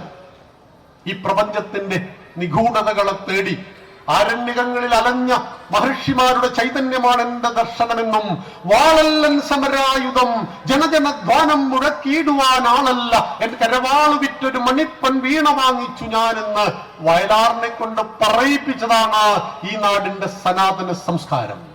എതിർക്കുന്നവരെ മുഴുവൻ ഒന്നാക്കി തീർക്കുവാൻ കഴിയുന്ന സമന്വയത്തിന്റെ സംസ്കാരമാണ് ഈ മണ്ണിന്റെ സംസ്കാരം. എന്നാൽ വർത്തമാനകാല കേരളത്തിൽ നേരത്തെ ആമുഖ ഭാഷണത്തിൽ പറഞ്ഞതുപോലെ, സ്വാഗത ഭാഷണത്തിലൊക്കെ പറഞ്ഞതുപോലെ ഹിന്ദു ബിംബങ്ങളെ വക്രീകരിക്കുന്നു. ലോകാ സമസ്താ സുഖിനോ ഭവന്തു എന്ന് നേരത്തെ ഇവിടെ പറഞ്ഞപ്പോ അതിന്റെ മൂന്നാമത്തെ വരി കണ്ടുപിടിച്ചു മറ്റാരുമല്ല, നമ്മുടെ മുഖ്യമന്ത്രി. വല്ലാത്ത കണ്ടുപിടുത്തായി പോയി. ഐസക് ന്യൂട്ടൻ ഭൂഗുരുത്വം കണ്ടെത്തിയത് പോലെയുള്ള കണ്ടുപിടുത്തം. സ്വസ്തി പ്രജാഭ്യാം പരിപാലയന്താം ന്യായേന മാർഗേണ മഹിം മഹീഷ ഗോ ബ്രാഹ്മണേഭ്യ ശുഭമസ്തു നിത്യം ലോകാ സമസ്ത സുഖിനോ ഭവന്തു എന്ന ശ്ലോകത്തിന്റെ മൂന്നാമത്തെ വരി മാത്രം പറഞ്ഞു മുഖ്യമന്ത്രി. ഗോ ബ്രാഹ്മണേഭ്യ ശുഭമസ്തു നിത്യം. ഗോക്കൾക്കും ബ്രാഹ്മണനും സുഖം ഉണ്ടായാൽ എല്ലാവർക്കും സുഖം ഉണ്ടാവും. അപ്പൊ ഈ പശുവിനും ബ്രാഹ്മണനും സുഖം മതിയോ? ഞങ്ങൾക്കൊന്നും വേണ്ടേ? ഇതായിരുന്നു ചോദ്യം. ഹിന്ദുക്കൾ കൺഫ്യൂഷനായി. സ്വസ്തി, എല്ലാവർക്കും സ്വസ്തി, ശാന്തി. പ്രജാഭ്യാം പരിപാലയന്ത, പ്രജകൾ പരിപാലിക്കപ്പെടണം. എങ്ങനെ? ന്യായേണ മാർഗേണ, ന്യായത്തിന്റെ മാർഗത്തിൽ. ആരാൽ? മഹിം മഹീഷ, ഭൂമി ഭരിക്കുന്ന രാജാക്കന്മാർ ന്യായത്തിന്റെ മാർഗത്തിൽ ഭൂമി ഭരിച്ചാൽ, നാട് ഭരിച്ചാൽ എല്ലാവർക്കും ശാന്തി സമാധാനം. കാർഷിക രാജ്യമായ ഭാരതത്തിന്റെ പ്രതീകമായ ഗോക്കൾക്കും ബ്രാഹ്മണൻ, ബ്രഹ്മതത്വത്തെ അറിഞ്ഞവൻ, സമാജത്തെ ലീഡ് ചെയ്യുന്നത് ബ്രാഹ്മണന്മാരാണ്. സാത്വികസ്യ സത്വപ്രധാനസ്യ ബ്രാഹ്മണസ്യ ശമധമ ഇത്യാദീനി കർമാണി. ഇന്ദ്രിയങ്ങളെയും മനസ്സിനെയും നിയന്ത്രിച്ചുകൊണ്ട് അതീവ ബുദ്ധിശാലിയായ മനുഷ്യന്റെ പേരാണ് ബ്രാഹ്മണൻ. ചാതുർവർണ്ണം മയാസിഷ്ടം ഗുണകർമ്മ വിഭാഷ എന്ന് ഗീതയിൽ തന്നെ ഭഗവാൻ പറഞ്ഞിട്ടുണ്ട്. 4 വർണ്ണങ്ങൾ ഞാനുണ്ടാക്കിയതാ ഗുണത്തിന്റെ കർമ്മത്തിന്റെ അടിസ്ഥാനത്തിൽ. എന്നാൽ ഇന്ന് ആ ബ്രാഹ്മണ സമൂഹത്തെ നമ്മുടെ മുന്നിൽ വില്ലന്മാരായി ചിത്രീകരിക്കുന്നു. ശ്യാംകുമാർ എന്ന് പറയുന്ന ഒരു ഹിന്ദു വിരുദ്ധരുണ്ട്. അയാൾ പറയുക മുസ്ലിം സ്ത്രീകൾ പർദ്ദയിടാൻ കാരണം ബ്രാഹ്മണന്മാരാണെന്ന്. ഒരു പിടിയും കിട്ടിയില്ല. അപ്പോഴാണ് ഞാൻ ചുമ്മാ ഒന്ന് ഗൂഗിളിൽ സെർച്ച് ചെയ്ത് നോക്കി കേരളത്തിലെത്ത നമ്പൂരി ബ്രാഹ്മണന്മാരുണ്ടെന്ന് അറിയാൻ വേണ്ടി. 0.7%. 1% പോലും എടുക്കാനില്ല. ഈ 0.7% വരുന്ന ബ്രാഹ്മണന്മാരെ കൊണ്ടാണ് കേരളത്തിലെ മുഴുവൻ പ്രശ്നം എന്ന് പറയുമ്പോൾ ഹിന്ദുവിനെ പഴയ ജാതീയത ഓർമ്മിപ്പിച്ചുകൊണ്ട് ബ്രാഹ്മണൻ, ക്ഷത്രിയൻ, വൈശ്യൻ, ശൂദ്രൻ എന്ന ചാതുർവർണ്ണ വ്യവസ്ഥിതിയെ പുലയൻ, പറയൻ, നായർ, നമ്പൂതിരി എന്നാക്കി മാറ്റി നമ്മളെ തമ്മിൽ തല്ലിക്കുവാനുള്ള ഇടപാടുകൾ ഇപ്പോഴും നടക്കുന്നു. കർക്കിടകത്തെ രാമായണ മാസമായിട്ട് ആചരിക്കുവാൻ നമ്മൾ തീരുമാനിച്ചു. രാമായണം വായിക്കാൻ തുടങ്ങിയപ്പോ ഒരുപാട് പ്രോബ്ലം ഉണ്ടായി. ഈ അടുത്ത കാലത്ത് ഒരു വിദ്വാൻ പറയുക രാമായണം വായിക്കരുത്, അത് ബ്രാഹ്മണന്മാരുടെ കാല് പിടിക്കാനുള്ളതാണ് എന്ന്. അതിന് നമ്മുടെ ബാലകാണ്ഡത്തിലെ ഒരു വരിയുണ്ട്. കാരണഭൂതന്മാരാം ബ്രാഹ്മണരുടെ ചരണാരുണാംബുജലീന പാംസു സഞ്ജയം മമ ചേതോദർപ്പണത്തിന്റെ മാലിന്യമെല്ലാം തീർത്തു ശോധന ചെയ്തിടുവാൻ ആവോളം വന്ദിക്കുന്നേൻ ബ്രാഹ്മണൻ എന്ന പേര് കേട്ടാൽ ശ്യാംകുമാറിന്റെ കിളിമോ. വേടന്മാര് വന്നു, ഞാൻ പുലയനല്ല, പാണനല്ല, പറയനല്ല, നീ തമ്പുരാനുമല്ല, ആണെങ്കിൽ എനിക്കൊരു അടുത്ത വരി ആർക്കും പാടാൻ കഴിയില്ല, അവന് മാത്രമേ പാടാൻ കഴിയൂ. അവന്റെ പാട്ട് നമ്മുടെ കുട്ടികളെ പഠിപ്പിച്ചാൽ നമ്മുടെ കുട്ടികൾ ഒന്നുമില്ലാതെ തീരും. അപ്പോഴാണ് നന്ദഗോവിന്ദം വന്നത്. രാധവൻ പ്രേമത്തോടാണോ കൃഷ്ണ, ഞാൻ പാടും ഗീതത്തോടാണ്. ഏറ്റുപാടുവാൻ ലക്ഷക്കണക്കിന് ഹിന്ദുക്കൾ, അമ്മമാര്, കുടുംബങ്ങൾ വന്നങ്ങോട്ട് അണിനിരക്കുകയാണ്. പൂഴി പോലെ, മണൽ നിറഞ്ഞതുപോലെ മനുഷ്യൻ നിറഞ്ഞിരിക്കുകയാണ് നന്ദഗോവിന്ദം ഭജൻസിൽ. എപ്പോഴാണ്? യഥാ യഥാ ഹി ധർമ്മസ്യ ഗ്ലാനിർഭവതി ഭാരത അഭ്യുത്ഥാനം അധർമ്മസ്യ തദാത്മാനം സൃജാമ്യഹം പരിത്രാണായ സാധൂനാം വിനാശായ ചതുഷ്കൃതാം ധർമ്മ സംസ്ഥാപനാർത്ഥായ സംഭവാമി യുഗേ യുഗേ. എപ്പോഴെല്ലാം ഈ പവിത്രമായ ധർമ്മത്തിന് താഴ്ചയും അധർമ്മത്തിന് ഉയർച്ചയും ഉണ്ടാകുന്നുവോ അപ്പോഴെല്ലാം പരിത്രാണായ സാധൂനാം നല്ല ജനങ്ങളുടെ രക്ഷയ്ക്കും വിനാശായ ചതുഷ്കൃതാം ദുഷ്ടജനങ്ങളുടെ നാശത്തിനും ധർമ്മ സംസ്ഥാപനാർത്ഥായ ധർമ്മത്തിന്റെ സംരക്ഷണത്തിനും സംഭവാമി യുഗേ യുഗേ ഞാൻ യുഗങ്ങളായിട്ട് അവതരിക്കും. ത്രേതായാം മന്ത്രശക്തിശ്ച ജ്ഞാനശക്തി കൃതേ യുഗേ ദ്വാപരേ യുദ്ധശക്തിശ്ച സംഘേ ശക്തി കലോ യുഗേ. ഇത് കലിയുഗമാണ്. ഭഗവാൻ ശ്രീകൃഷ്ണന്റെ ദേഹവിയോഗത്തിനു ശേഷം ഹിന്ദുവിന്റെ കലണ്ടർ പ്രകാരം 5127 കലണ്ടർ സ്വന്തമായിട്ടുള്ള നമ്മളാണ് 2026 ജനുവരി 1 പൂത്തിരി കത്തിച്ചത്. സ്വന്തം കലണ്ടർ 5127 വർഷം പഴക്കമുണ്ടെന്നറിയാം. ഭഗവാന്റെ ദേഹവിയോഗത്തിന് ശേഷമാണ് കലിയുഗം, കൃഷ്ണവർഷം ആരംഭിക്കുന്നത്, യുഗാബ്ദം. ആ കൃഷ്ണവർഷം 5127 4,20,000 വർഷമുണ്ട് കലിയുഗം. ഈ കലിയുഗത്തിൽ എവിടെയെങ്കിലും കൽക്കി വന്നേക്കാം.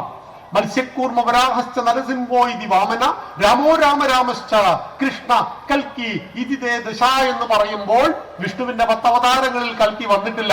നമ്മൾ കൽക്കിയെ വെയിറ്റ് ചെയ്യരുത്. കൽക്കി വരുമ്പോൾ വരട്ടെ. ഉദ്യമം, സാഹസം, ധൈര്യം, ബുദ്ധി, ശക്തി, പരാക്രമവും ഷഡേതേ പ്രവർത്തന്തെ. ഈ 6 ഗുണങ്ങൾ ഏതൊരു വ്യക്തിയിൽ പ്രകാശിക്കുന്നുവോ അവനിലൂടെയാണ് ഞാൻ പ്രകാശിക്കുക എന്നാണ് നമ്മുടെ ആചാര്യന്മാർ പറഞ്ഞിരിക്കുന്നത് എന്നറിയണം. അതുകൊണ്ട് ഉദ്യമം, സാഹസം, ബുദ്ധി, ശക്തി, പരാക്രമം ഈ 6 ഗുണങ്ങൾ സമന്വയിക്കപ്പെട്ടവരുടെ സമ്മേളനം കൂടിയാണ് ഹിന്ദു ഏകതാ സമ്മേളനം. നമുക്ക് ഈ ലോകത്തോട്, രാഷ്ട്രത്തോട്, ഈ വിശ്വത്തോട് ഒരുപാട് ദൗത്യങ്ങളുണ്ട്. ആ ദൗത്യങ്ങളെ ചെയ്യുവാൻ നമ്മളെ ഓർമ്മപ്പെടുത്തുന്ന സംഗമമാണ് ഹിന്ദു ഏകതാ സമ്മേളനം. സമയം വളരെ വൈകിയത് കൊണ്ട് ഞാൻ എന്റെ വാക്കുകൾ ഇവിടെ അവസാനിപ്പിക്കുകയാണ്. നക്ഷത്രങ്ങളിൽ വസിക്കുന്നവരെ നിങ്ങൾക്ക് പോലും ശാന്തി ഉണ്ടാകട്ടെ എന്ന് പ്രാർത്ഥിച്ച നമ്മുടെ ധർമ്മം. ഓം ദേവ് ശാന്തി, അന്തരീക്ഷം ശാന്തി, പൃഥ്വി ശാന്തി, ആപശാന്തി, ഔഷധേ ശാന്തി. ശാന്തി നൽകുന്ന ഒരു ദേവി ഉണ്ടെങ്കിൽ ആ ദേവിക്ക് പോലും ശാന്തി ഉണ്ടാകട്ടെ എന്ന് പ്രാർത്ഥിച്ച ധർമ്മം. മനുഷ്യനെ കാഫറുകൾ എന്ന് വിളിക്കാത്ത, ദൈവത്തിന്റെ അടിമകൾ എന്ന് വിളിക്കാത്ത, മനുഷ്യനെ കൃണ്ണുന്തോ വിശ്വമാര്യം അമൃതസ്യ പുത്ര എന്ന് വിളിച്ച സർവേ ഭവന്തു സുഖിന, സർവരും സന്തുഷ്ടരാകട്ടെ, സർവേ സന്തു നിരാമയ, സർവരും ആരോഗ്യമുള്ളവരായി തീരട്ടെ, സർവേ ഭദ്രാണി പശ്യന്തു, സർവരും മംഗളങ്ങളെ ദർശിക്കട്ടെ, മാ കശ്ചിത് ദുഃഖമാത്മവേ, ആർക്കും ദുഃഖമുണ്ടാകാതിരിക്കട്ടെ എന്ന് പ്രാർത്ഥിച്ചവരാണ് നമ്മൾ. വിശ്വവിജയായ വിവേകാനന്ദ സ്വാമികൾ ചിക്കാഗോയിലെ സമ്മേളനത്തിൽ വെച്ച് 3 നന്ദികൾ പറഞ്ഞു. ഞാൻ നിങ്ങളോട് നന്ദി പറയുന്നു അതിപ്രാചീനമായ സന്യാസ പരമ്പരയ്ക്ക് വേണ്ടി. ഞാൻ നിങ്ങളോട് നന്ദി പറയുന്നു സകല മതങ്ങളുടെയും മാതാവായ ഹിന്ദു ധർമ്മത്തിന് വേണ്ടി. ഞാൻ നിങ്ങളോട് നന്ദി പറയുന്നു സകല വിഭാഗങ്ങളിലും പെടുന്ന കോടിക്കണക്കിന് ഹിന്ദു ജനതയ്ക്ക് വേണ്ടി.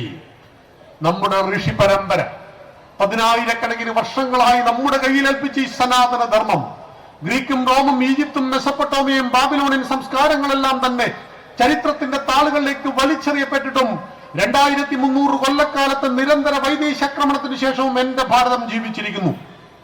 മാസിഡോണിയയിൽ നിന്ന് 2300 കൊല്ലം മുമ്പ് അലക്സാണ്ടർ വന്നു. യവന ചക്രവർത്തി ഭാരതത്തെ തോൽപ്പിക്കാൻ കഴിഞ്ഞില്ല. AD 710 മുഹമ്മദ് ബിൻ കാസിമിൽ തുടങ്ങി 1100 മുതൽ ഗസ്നിയും ഗോറിയും ഖിൽജിയും തുഗ്ലക്കും ബാബറും ഹുമയൂണും ഷാജഹാനും ബഹദൂർ ഷാ രണ്ടാമൻ വരെ ചരിത്രം രേഖപ്പെടുത്തി 700 കൊല്ലക്കാലത്തെ ഇസ്ലാമിക മതഭ്രാന്തിന്റെ പടയോട്ടത്തിൽ 50 ലക്ഷത്തിൽ പരം ഹിന്ദുക്കൾ ജീവൻ കൊടുക്കേണ്ടി വന്നു. 40,000-ൽ പരം ക്ഷേത്രങ്ങൾ തകർപ്പണമാക്കി.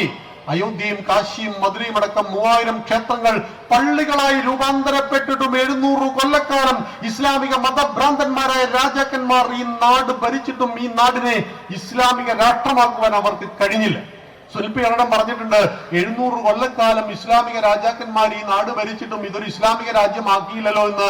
മിസ്റ്റർ സുൽഫി അടക്കം അവര് പരിശ്രമിക്കാഞ്ഞിട്ടല്ല, ഞങ്ങൾ ഹിന്ദുക്കൾ നിന്നു കൊടുക്കാത്തത് കൊണ്ടാണ് ഈ നാട് ഇസ്ലാമിക രാഷ്ട്രമാകാതെ പോയത് എന്ന് താങ്കൾ മനസ്സിലാക്കണം. ഡച്ചുകാർ വന്നു, പോർച്ചുഗീസുകാർ വന്നു, തുർക്കികൾ വന്നു, അറബികൾ വന്നു. 947 ഭാരതമാതാവിനെ വെട്ടിമുറിച്ച് സായിപ്പി മണ്ണ് വിട്ട് പോകുന്നത് വരെ ചരിത്രം രേഖപ്പെടുത്തിയ 2300 വർഷക്കാലത്ത് നിരന്തര വൈദേശിക ആക്രമണത്തിനും കൊലപാതക പരമ്പരയ്ക്കും ശേഷം ഹിമാലയത്തിന്റെ നെറുകിൽ കയറി കന്യാകുമാരിയിലേക്ക് നോക്കി വന്ദേ മാതരം മുഴക്കിയാൽ ഏറ്റുമുഴക്കുവാൻ ശേഷിയുള്ള 110 കോടി കണ്ടങ്ങൾ ഇന്നും അവശേഷിക്കുന്നു എന്റെ ഭാരതത്തിൽ എന്ന് പറയുമ്പോൾ എന്റെ ധർമ്മത്തിന്റെ പേരാണ് സനാതനം. സനാതനം എന്നാൽ നാശരഹിതം. ഒരു ധർമ്മവും സ്വയം ജീവിക്കില്ല, സംരക്ഷിക്കുവാൻ ആളില്ലാത്ത ഒരു ധർമ്മവും ഭൂമിയിൽ ജീവിച്ചിരിക്കുന്നില്ല. നമ്മുടെ പൂർവികന്മാർ ജീവൻ ബലിദാനം നൽകി ഈ ധർമ്മത്തെ ചിരപുരാതനവും നിത്യനൂതനവുമായി സംരക്ഷിക്കുന്ന ആ സനാതന ധർമ്മത്തെ അടുത്ത തലമുറയിലേക്ക് കരിന്തിരി കത്താതെ തെളിമങ്ങാതെ ആ ദീപശിഖയെ പ്രയാണം ചെയ്യിക്കുവാൻ കാലമേൽപ്പിച്ച നിയോഗം നമ്മളിലാണെന്ന് മാത്രം ഓർമ്മപ്പെടുത്തിക്കൊണ്ട് ഞാൻ വാക്കുകൾ അവസാനിപ്പിക്കുന്നു. ഭാരത് മാതാ കി ജയ്.